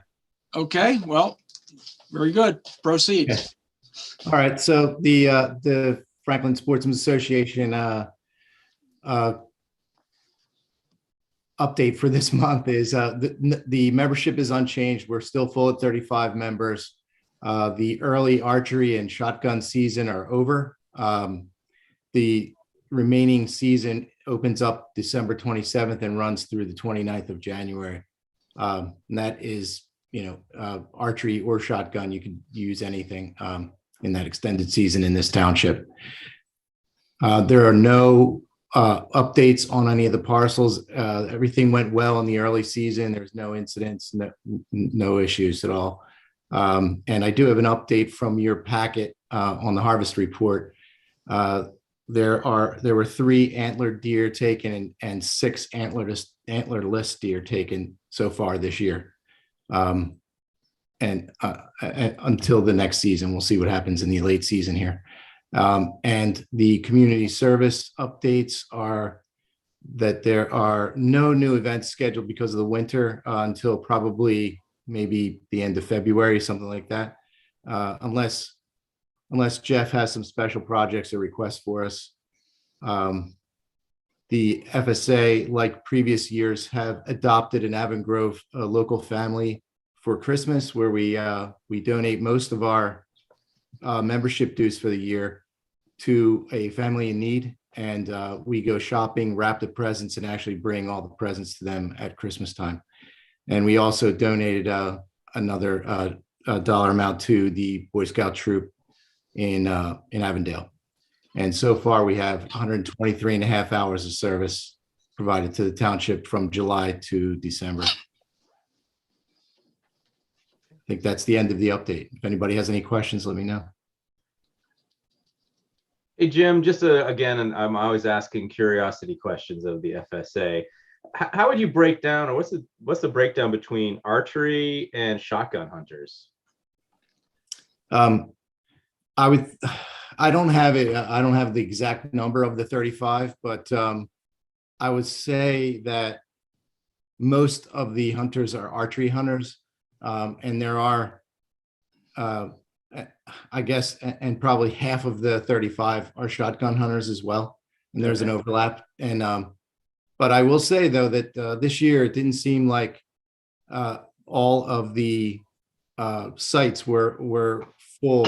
You know, the opening shotgun days and things like that. There were still a couple open spots. So some of the favorite spots were taken up almost every day, but there were plenty of spots. If anybody wanted to go, they could pretty much get in somewhere. So Jim, I didn't realize that. That's good to know that you guys kind of organized ahead of time who would go where. It wasn't just kind of random. Not at all. It's all on the website. We have to sign up for it the day before the hunt. You can't sign up until like 5 a.m. And it's all visible for Jeff to see now. If anybody calls, he can look on the website and see who's in that spot at any given time. Thanks. That's great. Thanks, Jim. Okay. You're welcome. Okay, next is the Historical Architectural Review Board and the Historical Commission. Paul Lagasse, if he has something to communicate, he will. I don't know if Paul, if you're on, but they did not have a meeting in December, so there may not be anything. Yeah, earlier today, Paul said he didn't really have, there wasn't any significant update, and he wouldn't be able to make the meeting. So okay, thanks, no Dave. update from the Harbor HC. Okay, then on the Park Rec and Open Space Committee, Greg Sachs, do you have an update or a report? Yeah, just a brief update for you guys. So the Memorial Tree Project, we've successfully installed 7 trees that were ordered. The trees are mulched. The plaques were also ordered and installed. So as of right now, that every order has been completed, and we'll still take orders, but we're not doing any more plantings until the spring, if anyone's interested in that. There was 4 different species installed as well of trees. So Ryan, who is doing the Eagle Scout project at Crossin, has completed his project. He planted 4 additional trees and built and installed 10 bluebird boxes in the park as well. So that's all good to go. I was hoping to give you guys an update as far as a firm date for the Franklin Preserve cleanup. We're still kind of working on nailing down a date for that, but we're hoping to do it sometime in the winter, sooner than later, so we don't have to deal with snow. But again, no date has been nailed down quite yet on that. The Franklin Preserve map, we completed getting that together. It's been posted on the bulletin board at Crossin Park. It's also on the website. I just noticed, I did want to make a note because I noticed that when you click on it on the website, it only shows, like if you wanted to print it out, it only shows the other map that shows Crossin and Franklin. So I'm not sure what needs to be changed there, but I think you're not able to actually print it out or enlarge it once you click on it on the website. I'll work on that, Greg. Okay, thank you, Jeff. You're very welcome. So the other item was the trail addition at Franklin Preserve. So the Pro Board recommends the addition of a small loop trail. It's on the 7-acre parcel, which is located next to the Franklin Preserve and next to the driveway, which goes out to the pipeline equipment there. I sent a very rough map to you guys, which indicates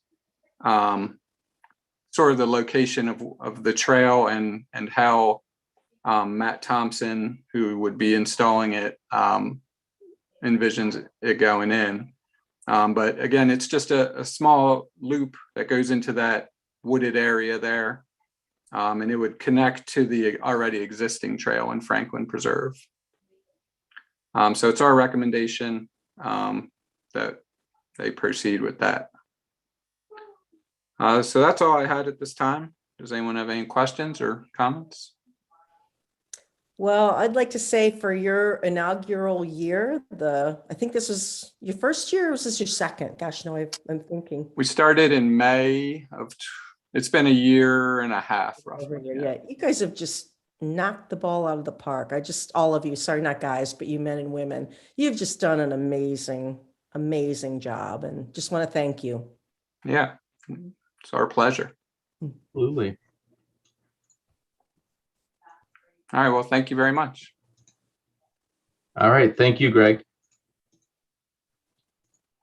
And next is the comp plan meeting. We did not have a comprehensive plan meeting in November, so that there is no update. The next scheduled meeting is Tuesday, December 28th. And we are in the home stretch. We're reviewing the final document, and it's going to get ready for finalization. So we're on our way. Can I ask a question to receive guidance from the board, please? Sure. Staff has already received a request from a resident who would like to see the draft comprehensive plan as well as the most up-to-date proposed trail map. And while I understand we don't have that in our possession now, we will at some point in the near future.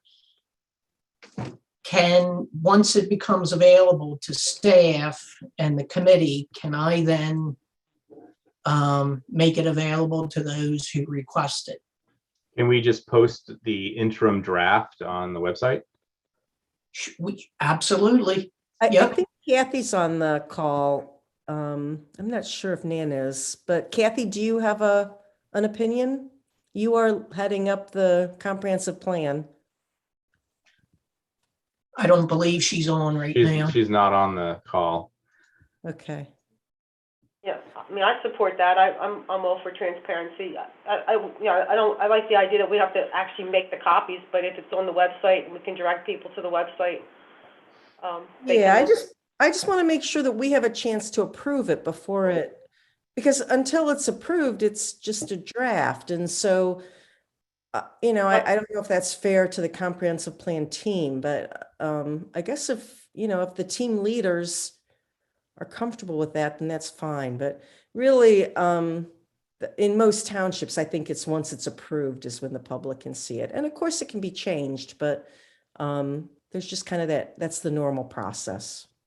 Yeah, I guess as one of the people that are going to help approve it, it'd be nice to know if someone in the public who hadn't been on the committee, if they have a comment, they can feed that into me as someone sitting on the board, or feed it into any of the board members. So I think there is some value to have it out there. The risk is that they're not going to understand. So early on, for some reason, people thought that the township was going to take away their land for trails. And that was a misunderstanding that can be easily clarified in a meeting, but, without that, there was just a whole hubbub about, that was incorrect about, oh, the township's going to take your property, which was just ridiculous. But I don't know. I think we need to be very clear so that people don't get confused about what the comprehensive plan means. So I guess if we were to clearly state, this is a draft, right? Not final. It's a draft document to be discussed at whatever meeting, and then direct people to come and talk at the meeting. Yeah, and Right. maybe even help them understand what the trail map means, because I think that's where people really, it's pretty clear when you look at the map, but for some reason, people got very upset that we were going to take their land. I feel we could make it very clear on the website that they're both drafts, so no one misunderstands that. Drafts, and maybe clarify, the township has no intent of taking anyone's land. Yeah, I think all the information that is in that comprehensive plan now has been presented in public meetings prior to now. So I don't see any reason why you just couldn't publish it as a draft, because the information is already public. Those things each of those sections of that thing have been discussed at length in public meetings. So I don't see any reason why you're holding it back. So. Yeah, I agree. People understand it. That's great if people understand. I don't want to see any more misunderstandings. Yeah. Well, I think it's good to just, if someone comes in and they're concerned, we can address concerns, right? Yeah. So I'd rather have somebody see the document, maybe not like what they see, come to a meeting, and then we can talk about it, right? Because sometimes it's a misunderstanding and sometimes it's not. Sometimes they have a fairly clear understanding of what's going on and what we're talking about, and they just simply don't like it. And it's it's worthy to have that discussion. So that's great. Yep. If it wasn't already public, maybe there'd be more of a discussion. But it's public already. So. Dave, can I ask you about the meeting date? Is this, are they gonna actually meet on the 28th? It just seems like people are off doing other things. Is that? I don't know. That was the date that was given to me. So I think it was Kathy, and I think one of the things that we're bumping into right now is I think we're having a hard time getting a hold of of Janine and her team. Right. And so I think Nancy is going to talk to Janine and maybe. Well, yeah, I've been trying to get hold of her boss and Dave, I'm happy to include you in a meeting, just to make sure we all understand what the deliverables are, when we should expect them, because we're getting close to the home stretch. And so I wouldn't want to wait until it's too late to not be clear on who's doing what when, basically. So and I think that's where I'm totally comfortable with you handling that. I don't need to go to another meeting, but I think that there's that's something that we need to understand. So, Nancy, is there a problem with Janine? Is there a problem? We don't know. I don't think. I don't know. I think there's a bit of radio silence right now, which may be fine, but. Well, and look, I've never met, this is a new person. And although I was certainly familiar with and acquainted with the people before, I think just out of good, communityship, it's good to meet him. His team is giving us a lot of resources, essentially for free. And I want to make sure that we're all, we're appreciative, but they understand what dates are important to us, because this is important to wrap it up. It's taken a lot of people's time and we want to make sure it moves along properly. Nancy, is there any jeopardy to the timeline? Do we have to be prepared to ask for an extension or? Not that I know of. Nope, not at all. But that's what I just really want to, it's the old project manager in me. I just want to make sure everything's tied up in a bow. Okay. I think if there's no other comments on the comp plan meeting, we can move on to business and open up the budget discussion and adoption. It has my name next to it, John, but I think you should just handle this conversation. You did all the work All right. on this. So. Here's what I'm going to try to do is keep it as simple and short as I can. There's several things we need to do in this discussion. The primary one is we need to adopt the budget that we advertised last month by motion, and you'll see that motion there. So that's going to be a fundamental thing we need to do probably at the end of the discussion, but we're not going to be able to change that budget. It's what we advertise and what we have to adopt.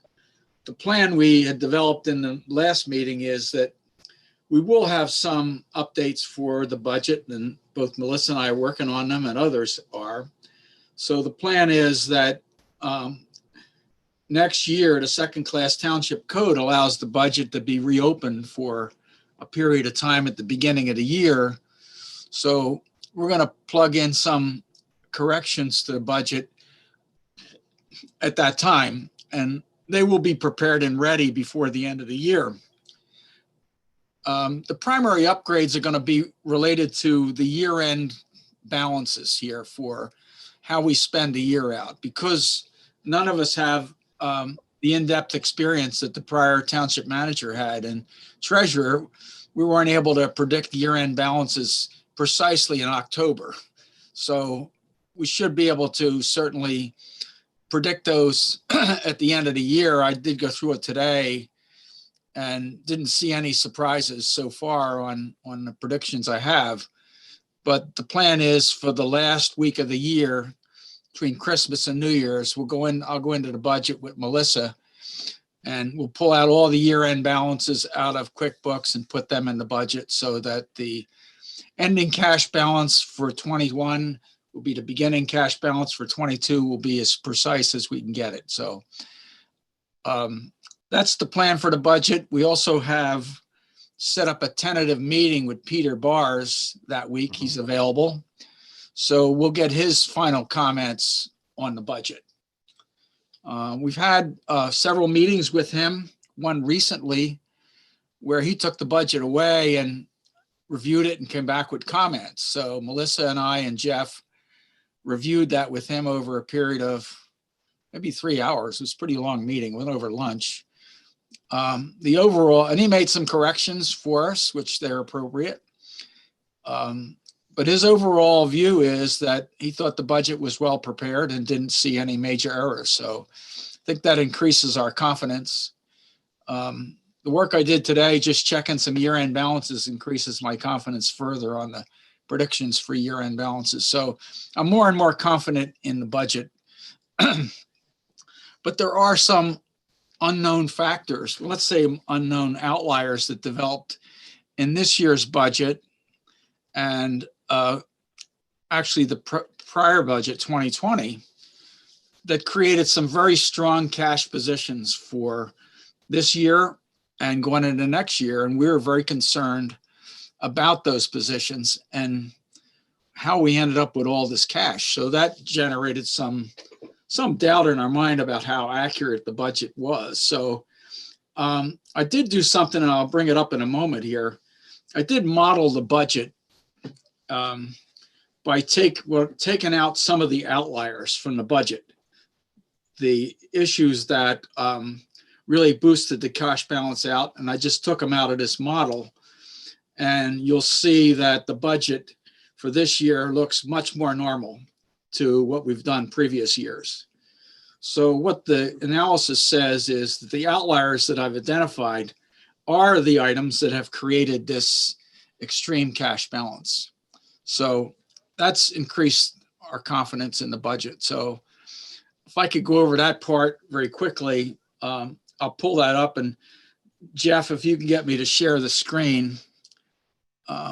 Jeff's on their budget simulation. I made you a co-host at the beginning of the meeting, John. Okay, so there's a share button here somewhere. Yep, down at the bottom. Mm-hmm. Why am I not seeing the share button here? You may have to take your mouse over middle of the screen down by the toolbar, if that's where your toolbar is. All right, the sheet I'm sharing here, let me close this. Let me go back to, I have to be in Zoom. That's what it is here. So the share button, screen share, here it is. Okay. So now I'm in screen share. Let me open this spreadsheet again. Oh, I just closed it. All right, sorry about that. I closed the sheet by mistake here. Let me go back to this. You're fine. Take your time. It's every day is a new experience with this. I know. I had this thing opened up so it'd be quick and easy, but where is that thing? Budget simulation. Let me go to my memory stick. That's the latest one here.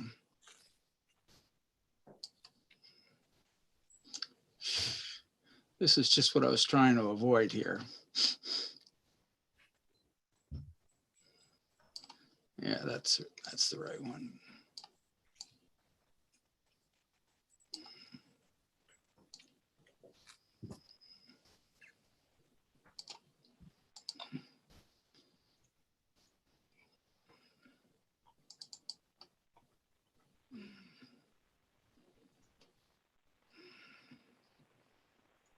Okay. This is the model that I generated. So John, we're not seeing it yet. You can't see it? I can't. Wonder why that's not showing up here. Jeff, do you have it? I do not have it. Wonder why that's not working here. I might have it. Let me just see. No, it's not. I pressed the share screen button here. Mhm. Oh, Wait, here it's we coming, go. John. All right, sorry. There's There another we button. go. There was another button I had to press. All right. So what we're looking at here is the general fund. So the issues that generated some extra income from them were this line right here, the earned income tax. So you could see we got in 2020, we had 739,000. For the first 3 months of this year, we got up with 735,000. So what I was predicting for the year was about 900. Here it is right here. You can see it in the note. I was predicting that we would get $932,028, which was a $200,000 increase over what we got last year. Right. So what I did is I plugged in last year's numbers, both here and also in the new budget. They were the outliers that I referred to as things that kind of skewed our budget. Okay. Then, so that's 200,000 here, and there's 200,000 in next year. So John, then, you're saying we're not going to get that. That was just. yeah, I'm modeling it that we don't get it. So, Gotcha. so what in reality, that money is real. We're gonna have to put it back in. This is a model just to show you that if we take them out, it brings us back to earth here. Okay, gotcha. So if you look at the other one, the conservation district here, this had $135,000 in there, and I took that out. These were the two items that really skewed the budget. And where did this one come from? This one is very unusual. In reality, the excess we have this year really began in 2020. And because when you look at 2020, we completed the Hess Mill Road bridge project, and paid for all those invoices in 2020. But we only got half the grant money. We only got half of the grant money, which is $135,020. But we were able to pay all the bills. So you say, well, how do we fund a project that big without all the grant money? Because remember, the project was $404,000 for the bridge, and the grant was going to be $271,000, which is twice these two grant components. So we would have to come up with about $137,000 of our own funds. In reality, we came up with $137,000 plus $135,000 and still finished the year with a normal cash balance. So how did that happen? Well, one of the components was that we did not have a particularly strong road program in 2020. So I think that was a contributing factor to being able to complete the bridge and still come out of the year with a decent cash balance. So those are the things that that skewed the budget. So when you look at what happens, you go down to the bottom here. Now we end the year with 142,000. And of course, that becomes the cash balance you start the year in 2020. So in 2020, I also reduced the EIT because I wasn't sure whether that's going to continue, but for the purpose of the model, I wanted to see how it impacted the budget. So when you go all the way down to the bottom, that's the eye opener. We end up next year 242,000 in the hole. So you could see how those numbers impacted the budget. So I think the key learning here is that those three items that I just identified are the outliers that skewed the budget and not some mistake we made in arithmetic or formulas or things like that. So that's the point, that they are the outliers, although certainly the EIT is real. That's real money. We're going to have to put that back in. And so is the so is that grant. That's going to come back in. Right. So the public shouldn't think we're in the hole. We're fine. We're No, actually this is a budget simulation to kind of increase our confidence in what we've done. Yeah. So I was pleased with this because it made me feel a whole lot better about what we've done. So I don't think there's a whole lot more to say about it. If we have questions, we certainly would take them, but Well, the step away, the takeaway for the public is that we probably have an additional, let's say 300,000 next year that we haven't had in the past. yeah, let me open up the budget. Let me just show you that one here. Okay. And so what we might want to do at some point is kind of have a strategic discussion. Do we want to pay off something? Do we want to increase our balance? Do we want to invest in something? These are all possible discussions we could have. Yep. Let me see. Did I open up I think I've got the real budget open now. Yeah. Okay. So here we're looking at the real budget. So if you look at the earned income tax, you could see that we got $932,000 plus, and that is being proven out. We get more and more invoices. That number looks better and better the closer we get to the end of the year. So then we carried that projection over into 2022. So that money's back in the budget. So if you come down to the grant money, conservation district grant money, now you see the 135,000 grant back in the budget. So how does that affect the bottom line? Well, let's go down and look at the cash carryover from this year. Now we're up to 450,000 cash carryover for the year, an enormous change. So, but the thing we don't know, John, is whether the EIT will. We don't know what's driving it, and we don't know if it's going to stay that way because we don't. Be, yeah. We don't know that. We tried to when Peter was here. We tried to contact Keystone Collects to see if they could give us some indication of trends statewide or countywide or whatever. And we weren't able to get them on the phone. They just couldn't get them on the phone. Peter added a little bit of information to us that he had recently been working on a budget up in Honeybrook, and he saw a similar increase in their EIT. So it's only one more data point, but we'd like to get more information, but it provides some validation that this number we're getting this year is real. Your question is what happens next year? Exactly. I don't think we got any way to predict it, but if you look at the year-end balance, we went from 240,000 in a hole to 260,000 plus. by just Right, putting and those if we numbers don't back. in- get that, if we don't get that $200,000 in 2022, we just break even.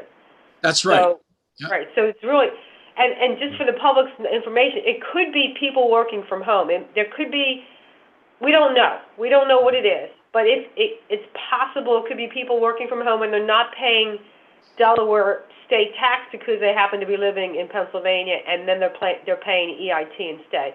That's a guess, we don't know, but it may be, and if people start going back to the office, this thing may not be real, or it could be real. We don't know. Someone's raising their hand, and before they do, I just don't want to worry people. I don't think that's it, because I've certainly worked from home for many, many months when I was at AZ, and they don't change your EIT. But so there's a hand raised somewhere. Yeah, it's I think it's Melissa. it's something we just don't know about. But there it is. I think as a precaution, what you can do, and I've done this in the past where we were concerned about the EIT income, is you just start to track it every 2 weeks. What we did was when the invoices came in, I added them into a database, and I had a graph in Excel. We just graphed it so we could see the trends every 2 weeks. That's about when we get the checks, seems like every 2 weeks. So I think we'd have to pay a whole lot more attention to trending EIT income next year on that interval to see whether this is going to hold up. And of course, with any budget, you exercise cost control, which means you look at your income and you look at your expenses. If things are not the way you expected, either an expense or income, you make adjustments. And you make adjustments before it's too late in the year when you can't make any adjustments. So that's the key learning for going ahead next year, is to track this item and trend it. Thanks. So we have a hand up. Melissa, is that your hand up?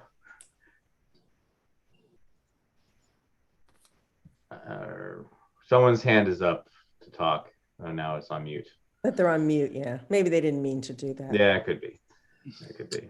All right.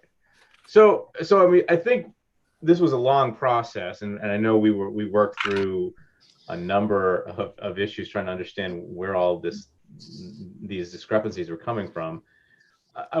John, do you feel comfortable that we're at a place now where we can comfortably approve this budget? Oh yeah. We don't have any choice in approving it. We already advertised it. We have to approve it.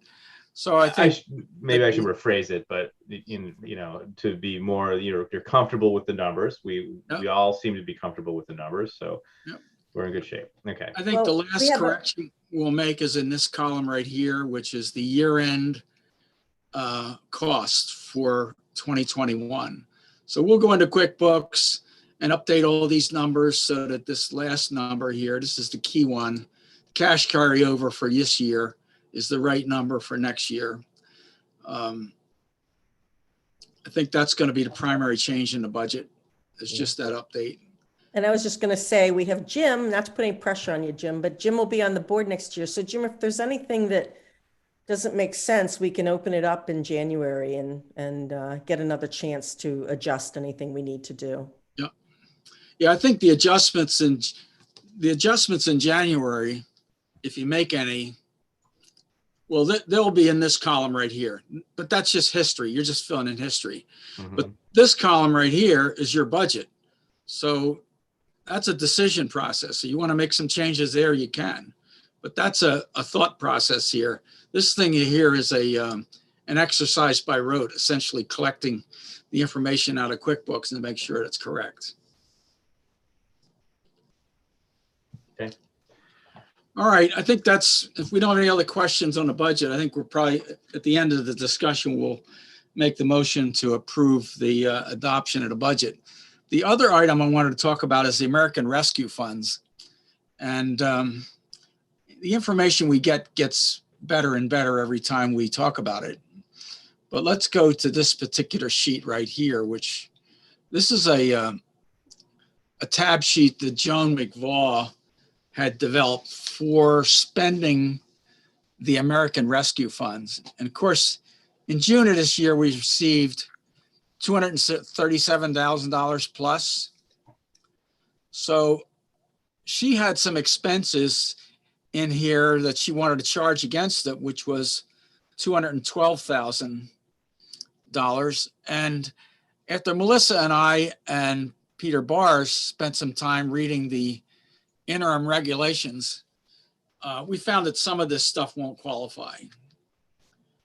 And I'll just go over them point by point. This first one here, this liquid fuel replacement, does meet the requirements of the use of American Rescue Funds, because we did indeed lose money. And I'll quickly show you that one here. Where is that one? That's one more sheet here. Excel sheet. All right. Let's stick with this one right here. Right, well, I'm on Excel. That's not it. Sorry, we're going to go back here. Too many pages. All right, the issue here is that I could not find a worksheet that justified $20,902. What I was able to determine is that the difference in liquid fuel payments from 2020 to 2021 were reduced by $13,898. That's clear. That's an absolute number. Correct. We called PennDOT and asked them, why did they reduce it for 2021? And they said, because of COVID. So this is a legitimate expense we could expend against the American Rescue Funds, but only to the 13,000. We don't know where she got the 20,000. No, we couldn't find a worksheet that would support it. But this one's legit, the 13,000. This number right here is $39,000 or $40,000 for these capital projects. Not approved. No way can we do that. Everybody that's looked at this thing says we can't connect these projects with American Rescue Funds. Incidentally, all these expenses on the sheet have been paid already by invoice, except the ones I yellowed out. But everything on this sheet we paid out of the general fund or whatever account it should have come out of. But back to this one, that doesn't qualify. I'll go down to the last one, which doesn't qualify, and that's the electronic equipment we ordered for the office. And the reason it doesn't qualify is you read the requirements in the American Rescue Fund, and the only thing they're going to approve are improvements to a broadband system. That's not a broadband system. Many townships and municipalities have these broadband systems where they broadcast access to an internet signal to their residents locally. And that's what it is. We don't have one. Some townships have it, but we don't. But that, if you had that and you improved it or you put it in, then that could be an approved expense, but not this office equipment. Well, John, is that something that we should consider for the community? That's something you could, it would get covered by the. You could consider it next year, because this money doesn't go away. I mean, whatever you don't use here carries over to next year. You have the 2024 to commit to spending it, but I think you actually have the 2026 to actually spend it. So you have a lot of time to do what you're proposing. Yeah, if that helps the community, we should talk about it, early next year. That's a possible use of those funds. Yeah, okay. The last one here is stormwater. And stormwater is approved. Joan came up with $130,000. I've been able to qualify about 128,000 of it. We just did that today. Jeff went and pulled some invoices out, and I'll just show you some of that. Let's see here. Let's go here. This is the list of stormwater expenses that we have. It's an enormous list of stuff. I did send it out to you today. So what we're able to do is for Hess Mill Road Bridge, I was able to determine that these were the costs that are associated with the Hess Mill Road Bridge. Let me move this thing over. I can't, the screen's blocking that right now. Okay, so that Hess Mill Road Bridge project really was a piece of pipe, a long piece of pipe we placed along the roadway, and we did that before the road program, so we wouldn't have to dig up the road to do it later. So that was $54,000. And then Cavender Lane was another fairly expensive stormwater project at $47,000.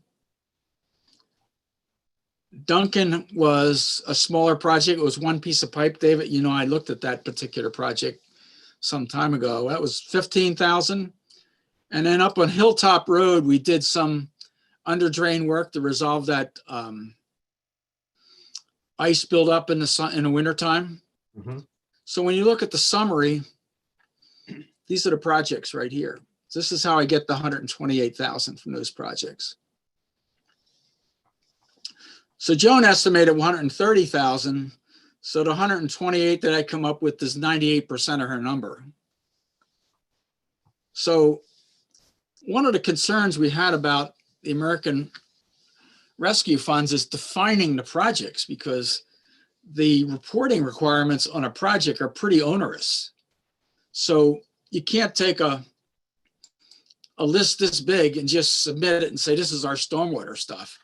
You got to break it down into some projects that you can define with some definition. They want a 50 to 250 word description of the project, plus all kinds of other information. So these are the only ones that I pulled out of the stormwater budget that I could actually feel comfortable defining a project.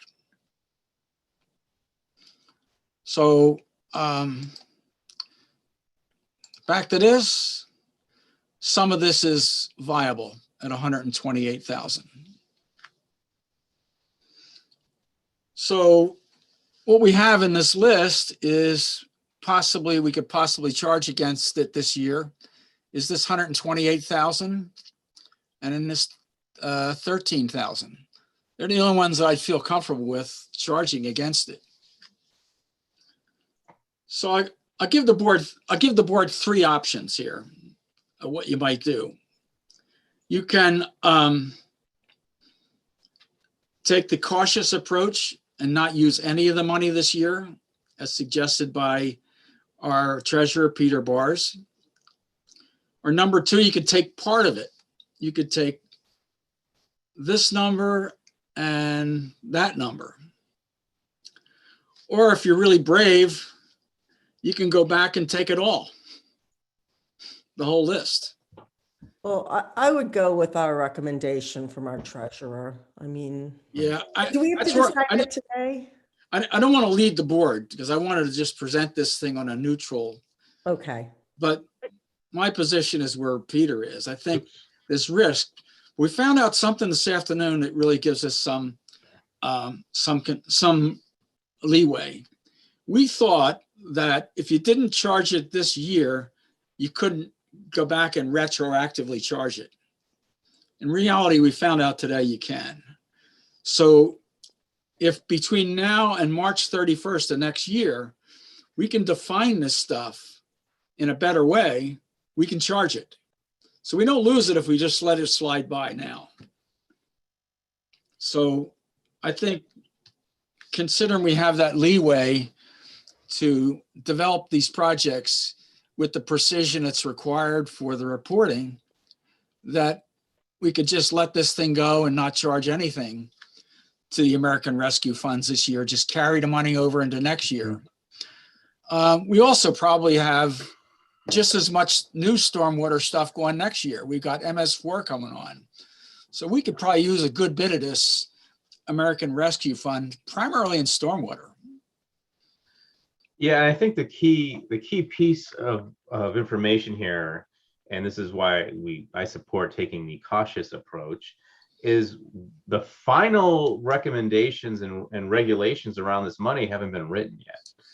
You know, I mean, they handed this money out and then decided they would work on how we could spend it. So we're there. We don't really have any clear guidance, and so who knows how this thing's going to change over time. So, you know, the obvious expenses, and what everyone agrees is the stormwater seems to be the right approach, and so we're pretty comfortable there. But John, as John pointed out, there's a reporting requirement for any project. And one of the things that would change is how we deal with stormwater. John showed a list and line items of projects or activity, I should say activities. So when we move forward and we take stormwater projects, we kind of have to bundle them all into a larger project and write 200-word essay on why we think it's important to do, and then submit that with the invoice from whoever's doing stormwater. So I think it's a little bit different, and we haven't done that in the past. So what Melissa can do and Jeff can do as we move forward is if we can bundle or justify those previous stormwater expenses, we could use those. Or as John pointed out, we can spend that money easily on stormwater in the future. So, you know, I'm probably going too long here, but I think taking the cautious approach until we know exactly what we can spend our money on, there's no harm in sitting and waiting, because the money's not going anywhere. I think you have it exactly right, because I just kind of going back and how when we first engaged this thing, I first started working on a budget.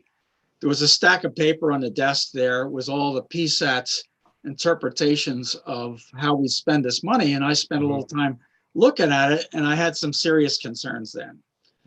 And I know you and I had a conversation, but before I could bring it up and tell you what my conclusions are, you had actually came to the same conclusion that we should be careful here. And then subsequently got some strong input from our treasurer, Peter Bars, giving us the same advice. I think the decision would be correct if we just let this slide for this year and spend the next 3 months of next year really understanding the reporting requirements and organizing our information to be aligned with that reporting. The regulations are onerous. I mean, I think Melissa sent you copies of the documents we're reading. You would first start reading PSAT's interpretation. Then she found a long description that came right out of the Treasury Department. And then we even found the information in the Federal Register. So there was a whole lot of information we didn't have. We didn't have this Treasury report or the Federal Register until fairly recently. Yeah, till Friday, it's when I found it. Yeah, Melissa and I spent the best part of an afternoon essentially reading the same document and stopping to comment on each other to make sure we had a thorough understanding of what was written. So we got more and more concerned about the reporting requirements when we started reading that. So I'm listening. David, you seem to be aligned with the recommendation to leave it go and then not use it this year. I don't know where the rest of the board is. Yeah, so I'm okay letting it go until March, but I would like to, in that time frame between January and March, see if there's a way we could take some of these expenses for the stormwater in 2020. Yeah, I think you can. I think this number, this 128,000 is real, and it's associated with 5 projects that can be clearly defined. So I think that one there could be developed pretty quickly. I think, Donna, the only hiccup is we have to write a I don't know what they call it, but you know, we need to write a little bit of a support document as to why we did this project. And I think that's the only work that would need to be done, is to come up with that support document. Yeah, that's correct. It's not that hard. It's just time. I mean, 200 words is not that much. It's not that many words. No, it's just making sure that we get it together. No, the issue that I had, if you go back to this spreadsheet here with all of the all these numbers here, you know, you can see there's some little numbers and big numbers. Well, what are they? I mean, they're all justified, there's no doubt. But how do I pull it together into a project that I can define and defend in an audit? Right. Yeah, I mean, I think we can talk about this as we go, but you know, all of these projects have a reason that they were done, right? And so if we can bundle them, we could either go project by project and write how many reports, or we can bundle them and say, you know, the Hess Mill, all these Hess Mill line items can be bundled together. And yeah. So there might be some logical way that we can start packaging these things together. I think you're absolutely right, David, because all I was able to do today was identify these 4, but there are more that we could bundle. These were the easiest to do, and Jeff provided some critical information as to where material and labor went. So that's how I put this together. But with some effort, we could probably define a whole lot more of it. Yeah, just, you know, how much time. And to your point, there's focusing on the 4 is good enough. I mean, the 4 gets you the 128. So yeah, that's true. Yeah, I got pretty close. I got pretty close to her number. I was surprised when I added that up. I didn't expect that I'd get anything like that. I thought we'd get a much lower number, but they're real.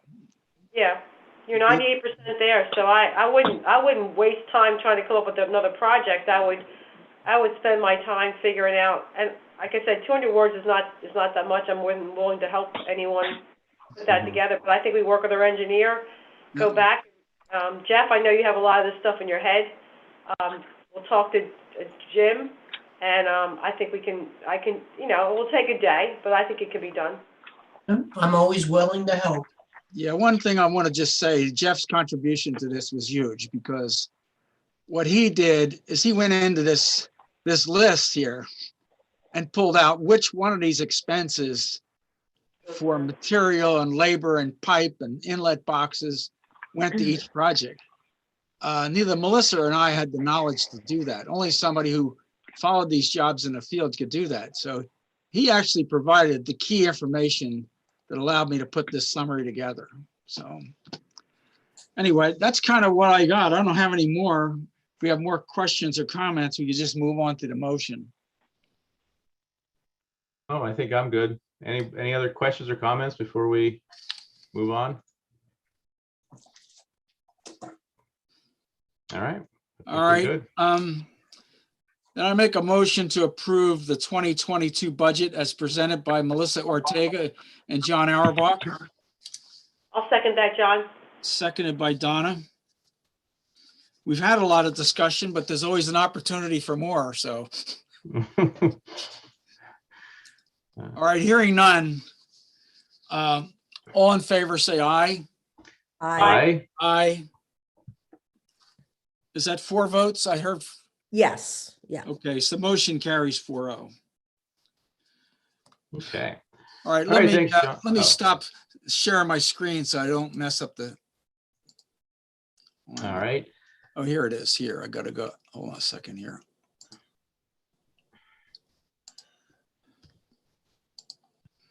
Where's the sharing screen thing here? Show grid video. Somewhere I got to get to this. Oh, you had it. Where? Here? Share. No, it's look at the window, the Zoom window. I got a small window here and I'm looking for this.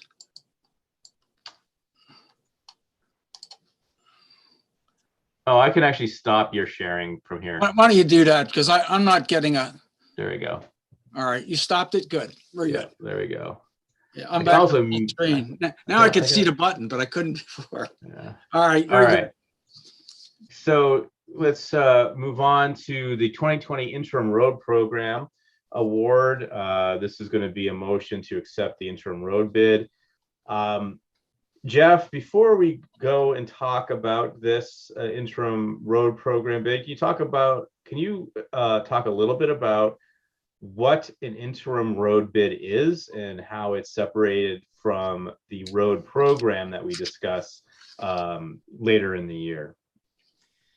Sure. The way this program's been developed, it covers everything from pothole repair to putting signs up, minor road work, ditching, stormwater management. It does not include the major road program. So that's been removed from this bid package. And it does not include the snow plowing services, which has been in a separate bid package for a number of years now. The quantities that were bid are approximate, and the contractor only gets paid for the actual work that's completed.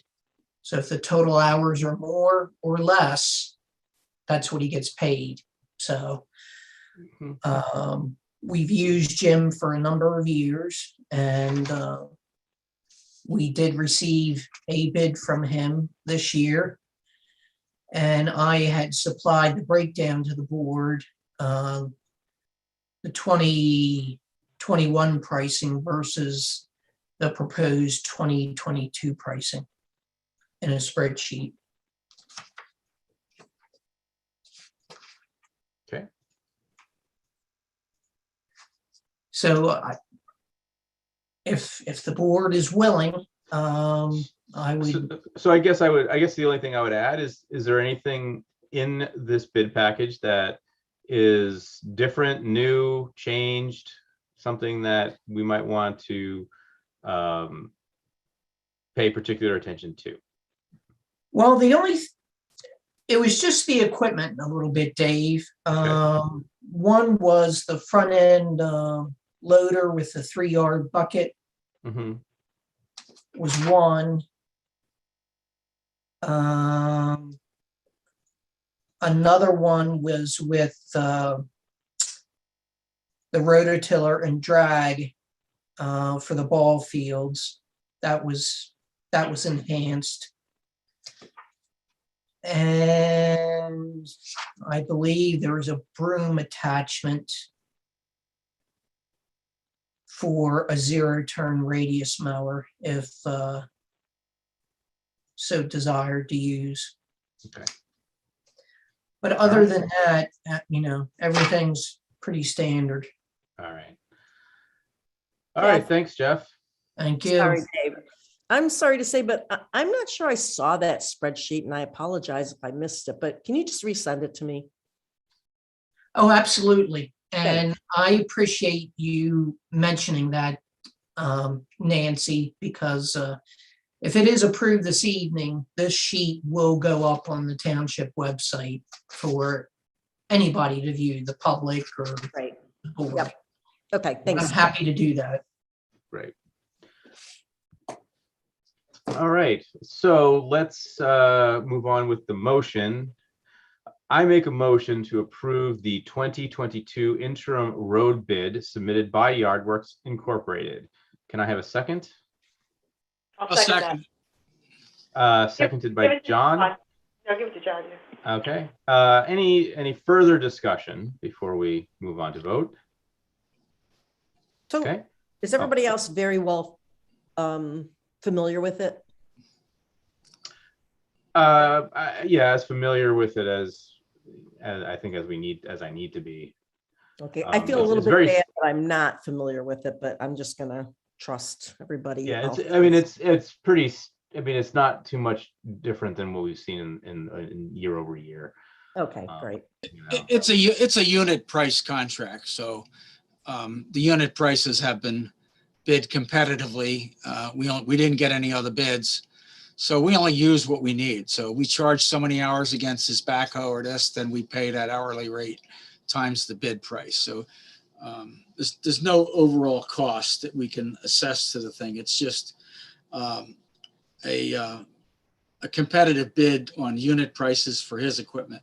Okay, great. Thanks. And when you look at the change in prices, it's very little. I mean, the prices are very, very stable, right. Very similar to what they were in 2021. Okay. All right. If there's no further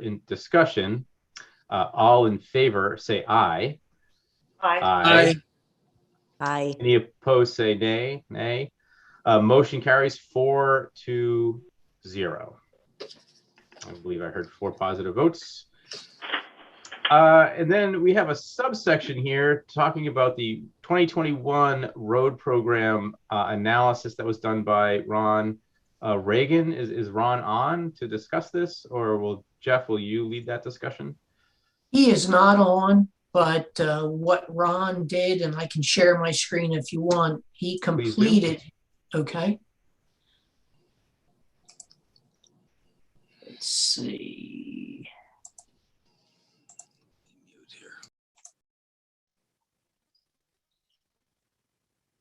All right. Hopefully that spreadsheet has popped up on your screen. Sure. This was a spreadsheet that Ron Ragan had been keeping all along during the project process. So in the past week or so, he just completed it, finished it up, and then you can see the statistics down here in the left-hand corner. I don't know if that makes it easier for you to see or not. And so what are we learning here? Overall, the project came under $100,000. You know, that's the last line that Ron. Holy smokes. You mean all of the projects came under when you combined them? Correct. Right. Wow. Some were a little bit over. Most were under. You can see Nancy on the screen. How Laurel Bridge 16. So I 100,000 seems like a lot, but I think in terms of the numbers we were talking, I thought we did or Ron did a pretty good job of estimating what the work was going to cost. Since you don't really know what it's going to be until you get into it, and I'd rather be under than over. So yeah. Oh, I'm not complaining. I think it's fine. So the road, the total cost of the road program last year was the total projected cost. What was that? That was that was 666,000 was the projected cost. Remember, this includes stormwater, and then it came in at 564,000. You can see it right there at the right hand of your screen. Okay. So were there any surprises that, you know, relative to the projected budget, that is a pretty significant under, right? So I'm just wondering if there's any surprises that came out unduly and less, or at least less expensive, a lot less expensive than was projected. So was there anything that was surprising to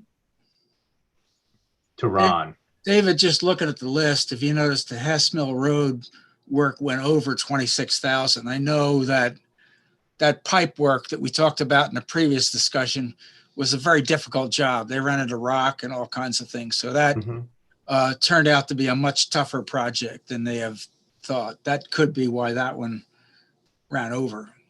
I can't give you any other.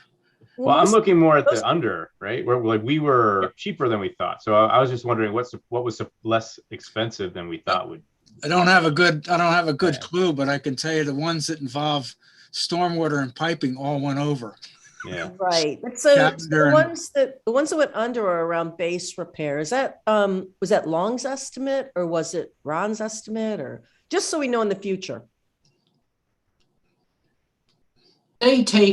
Ron assumes a certain percentage, and then once the top coat is taken off, then what we'll do, we walk behind a dump truck to see if there's anything more that needs to be done.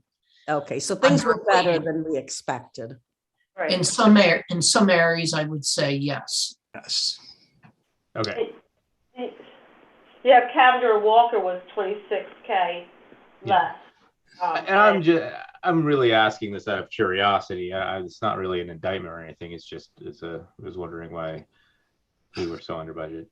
So, David, it could be worth a study later on. Just looking ahead in the next year's road program is to understand what went up and what went down and why. That's certainly, your questions are entirely valid. So we're not going to be able to answer it in this meeting, but it's certainly worth some study next year. One of the things to keep in mind too is the Mackey Court project never got off the ground, and that's something we have had to postpone until next year.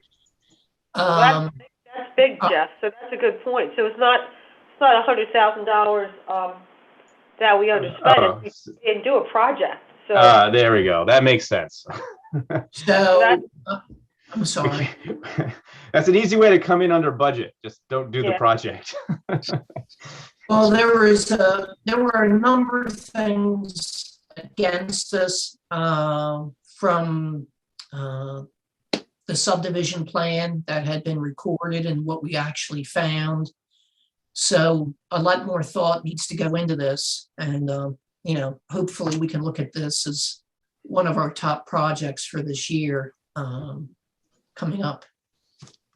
Yeah, the only downside, if you can call it that, to under budgeting or over budgeting is what we did, and having excess money is we could have spent some of that on another improvement project. Right, the closer we get, the more we can understand and utilize the money we really have. Right. That's one more road, right? $100,000. That's another road. Got it. Yep. Nancy, you're absolutely correct that if you overestimate, then you deny other projects. So, all right. Thank you for that. That was a good conversation. So now we're on to the next resolution, John. Is there anything else we need to talk? I don't think there's anything else. This is a resolution for, resolution 2021-14, Chester County Hazard Mitigation Plan, presented by Harold Walls. Is Harold on the line? He is. Yeah, I'm here, John. Pardon? I'm here. Okay, Harold. I know we held you on the phone for a long time tonight, but if you can go over your report, I think everybody would appreciate it, because I'm not sure everybody understands everything about this. All right, let me give you a little background on it. This all began back around 2013. The county formed a commission to study the whole county as a whole. We all do our individual emergency management plans, but they wanted something that would encompass all of the whole Chester County and maybe even surrounding areas. We put together a commission and we worked on this all hazard mitigation plan until about 2015. We finalized it, sent it to PEMA. PEMA said it's a great idea, we approve it. At that point in time, the county came back to all the municipalities and the boroughs in the county and asked them to adopt this plan by resolution, which they all did. So you've adopted this plan once. However, this plan, like our emergency plan, must be updated every so many years. In this particular case, it's every 5 years. So you're going to see a new plan presented to you, whether it has many changes or not. It will be presented to you every 5 years to have a new resolution re-adopting this all hazard mitigation plan. There weren't a lot of changes in it, and I didn't personally work on it this time versus the original, but I know they concentrated a lot more this time on weather because we've been having a lot more weather issues. So that's the differences in the new plan versus the old plan. That's pretty much it in a nutshell. Well, I think the people that adopted this thing are a whole lot smarter than we are related to these hazards. And, we've attended a couple of workshop sessions together, and I always found them to be very professional and right on the mark. So I wouldn't have any trouble approving the thing. So that would be my comments on the discussion.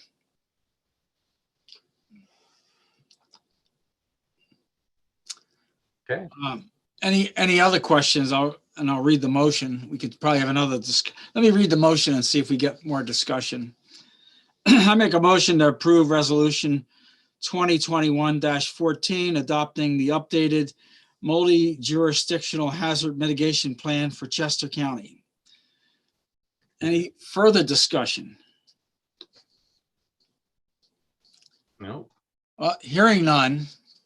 John, do you want a second? Do you want a second for your motion, or you don't need one? I need a second. Yes, I do.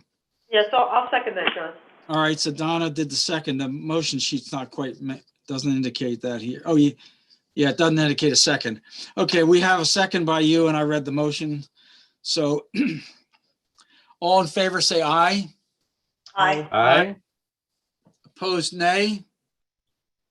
Motion carries 4-0. Okay, we're up to solicitor updates. Okay. Well, Mark, if you're still here. if you I am could- here.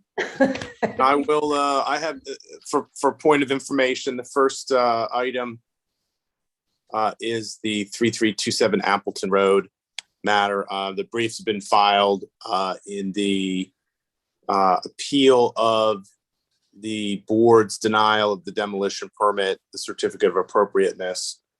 So we would expect oral argument to be scheduled probably in the next 30 to 60 days. And then it would be up to the judge to make a decision on that matter. So that's the status of that.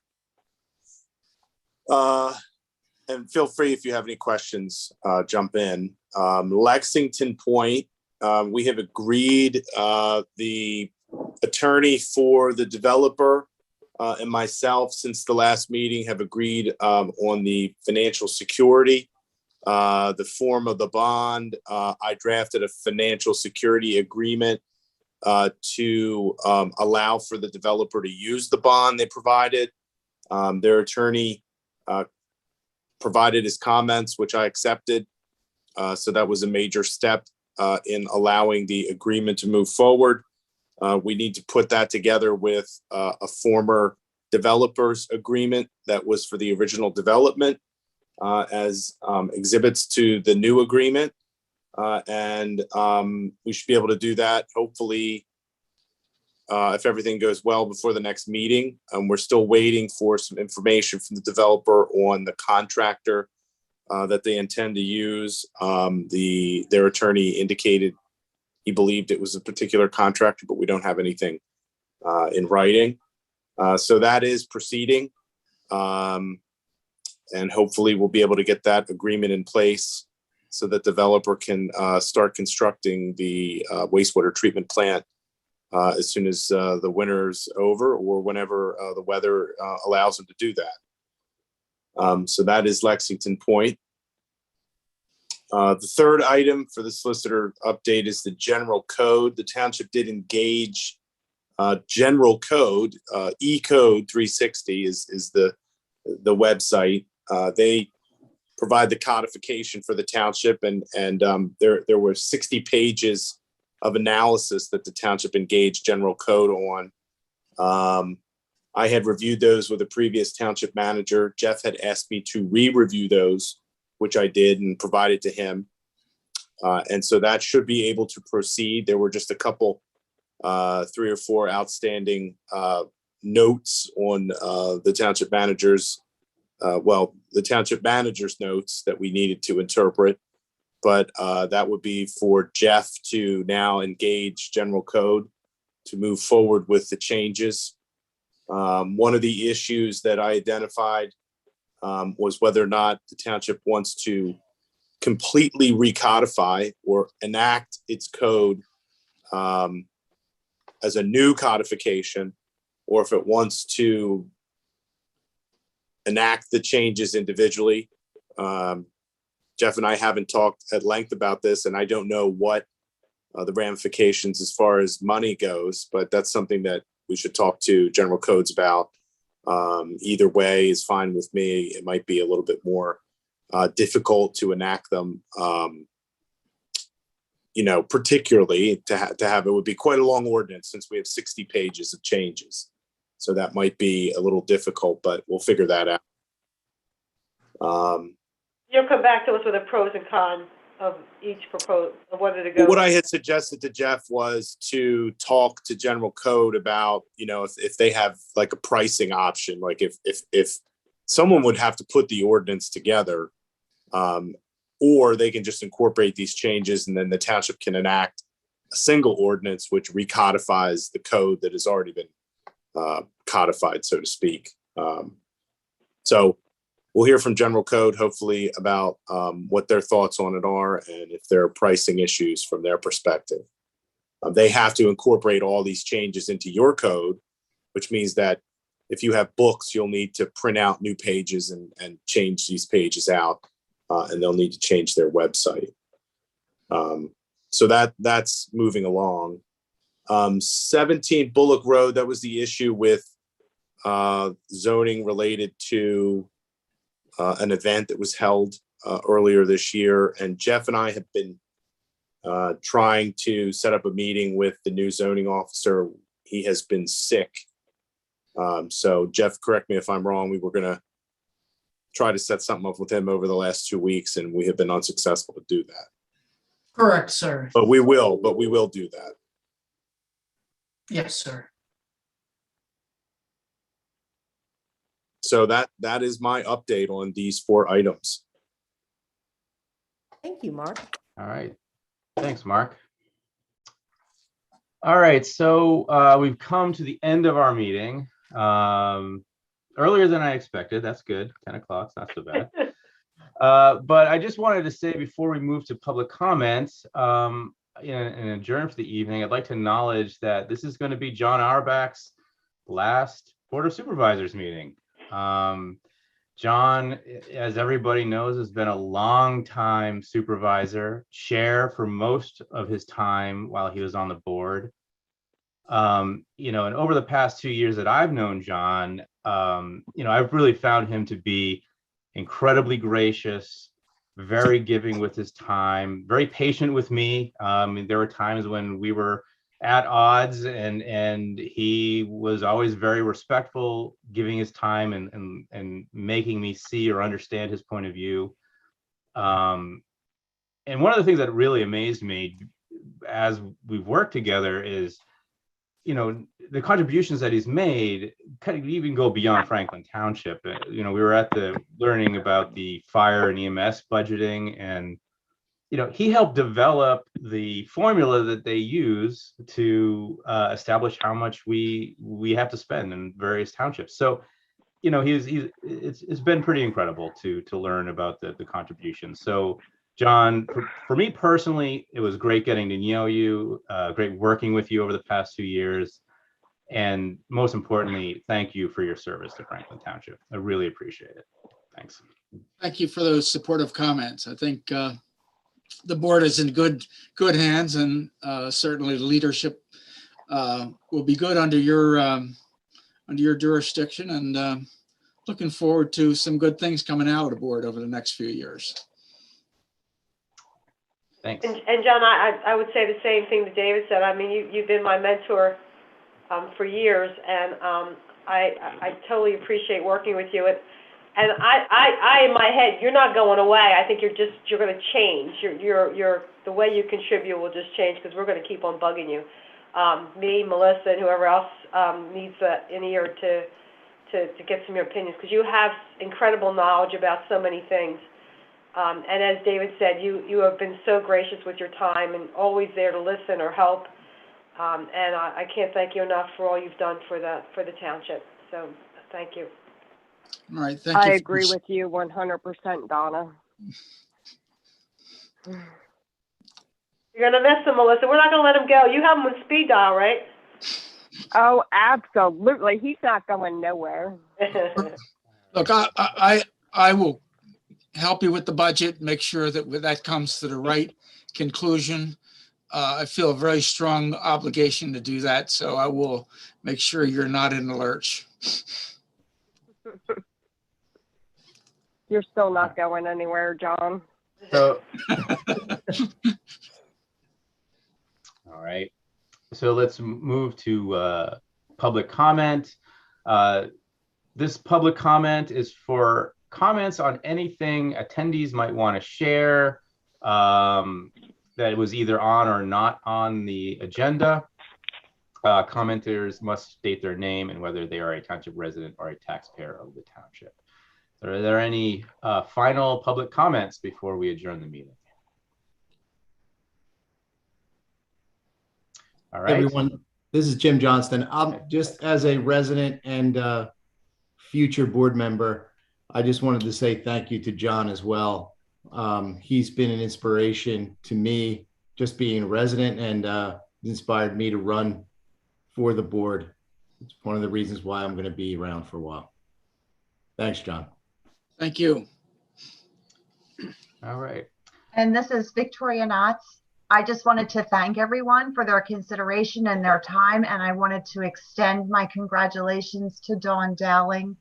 I wish you all the best. I think you're going to be fabulous. And I already see a change in the tone and the tenor of the meeting. I think everybody worked so well together this evening, and I really look forward to the next few years of what you'll all do for Franklin Township. So thank you all. Thank you, Victoria. Thank you. Like I Thank said, we you. have your number, so well, you're on our list.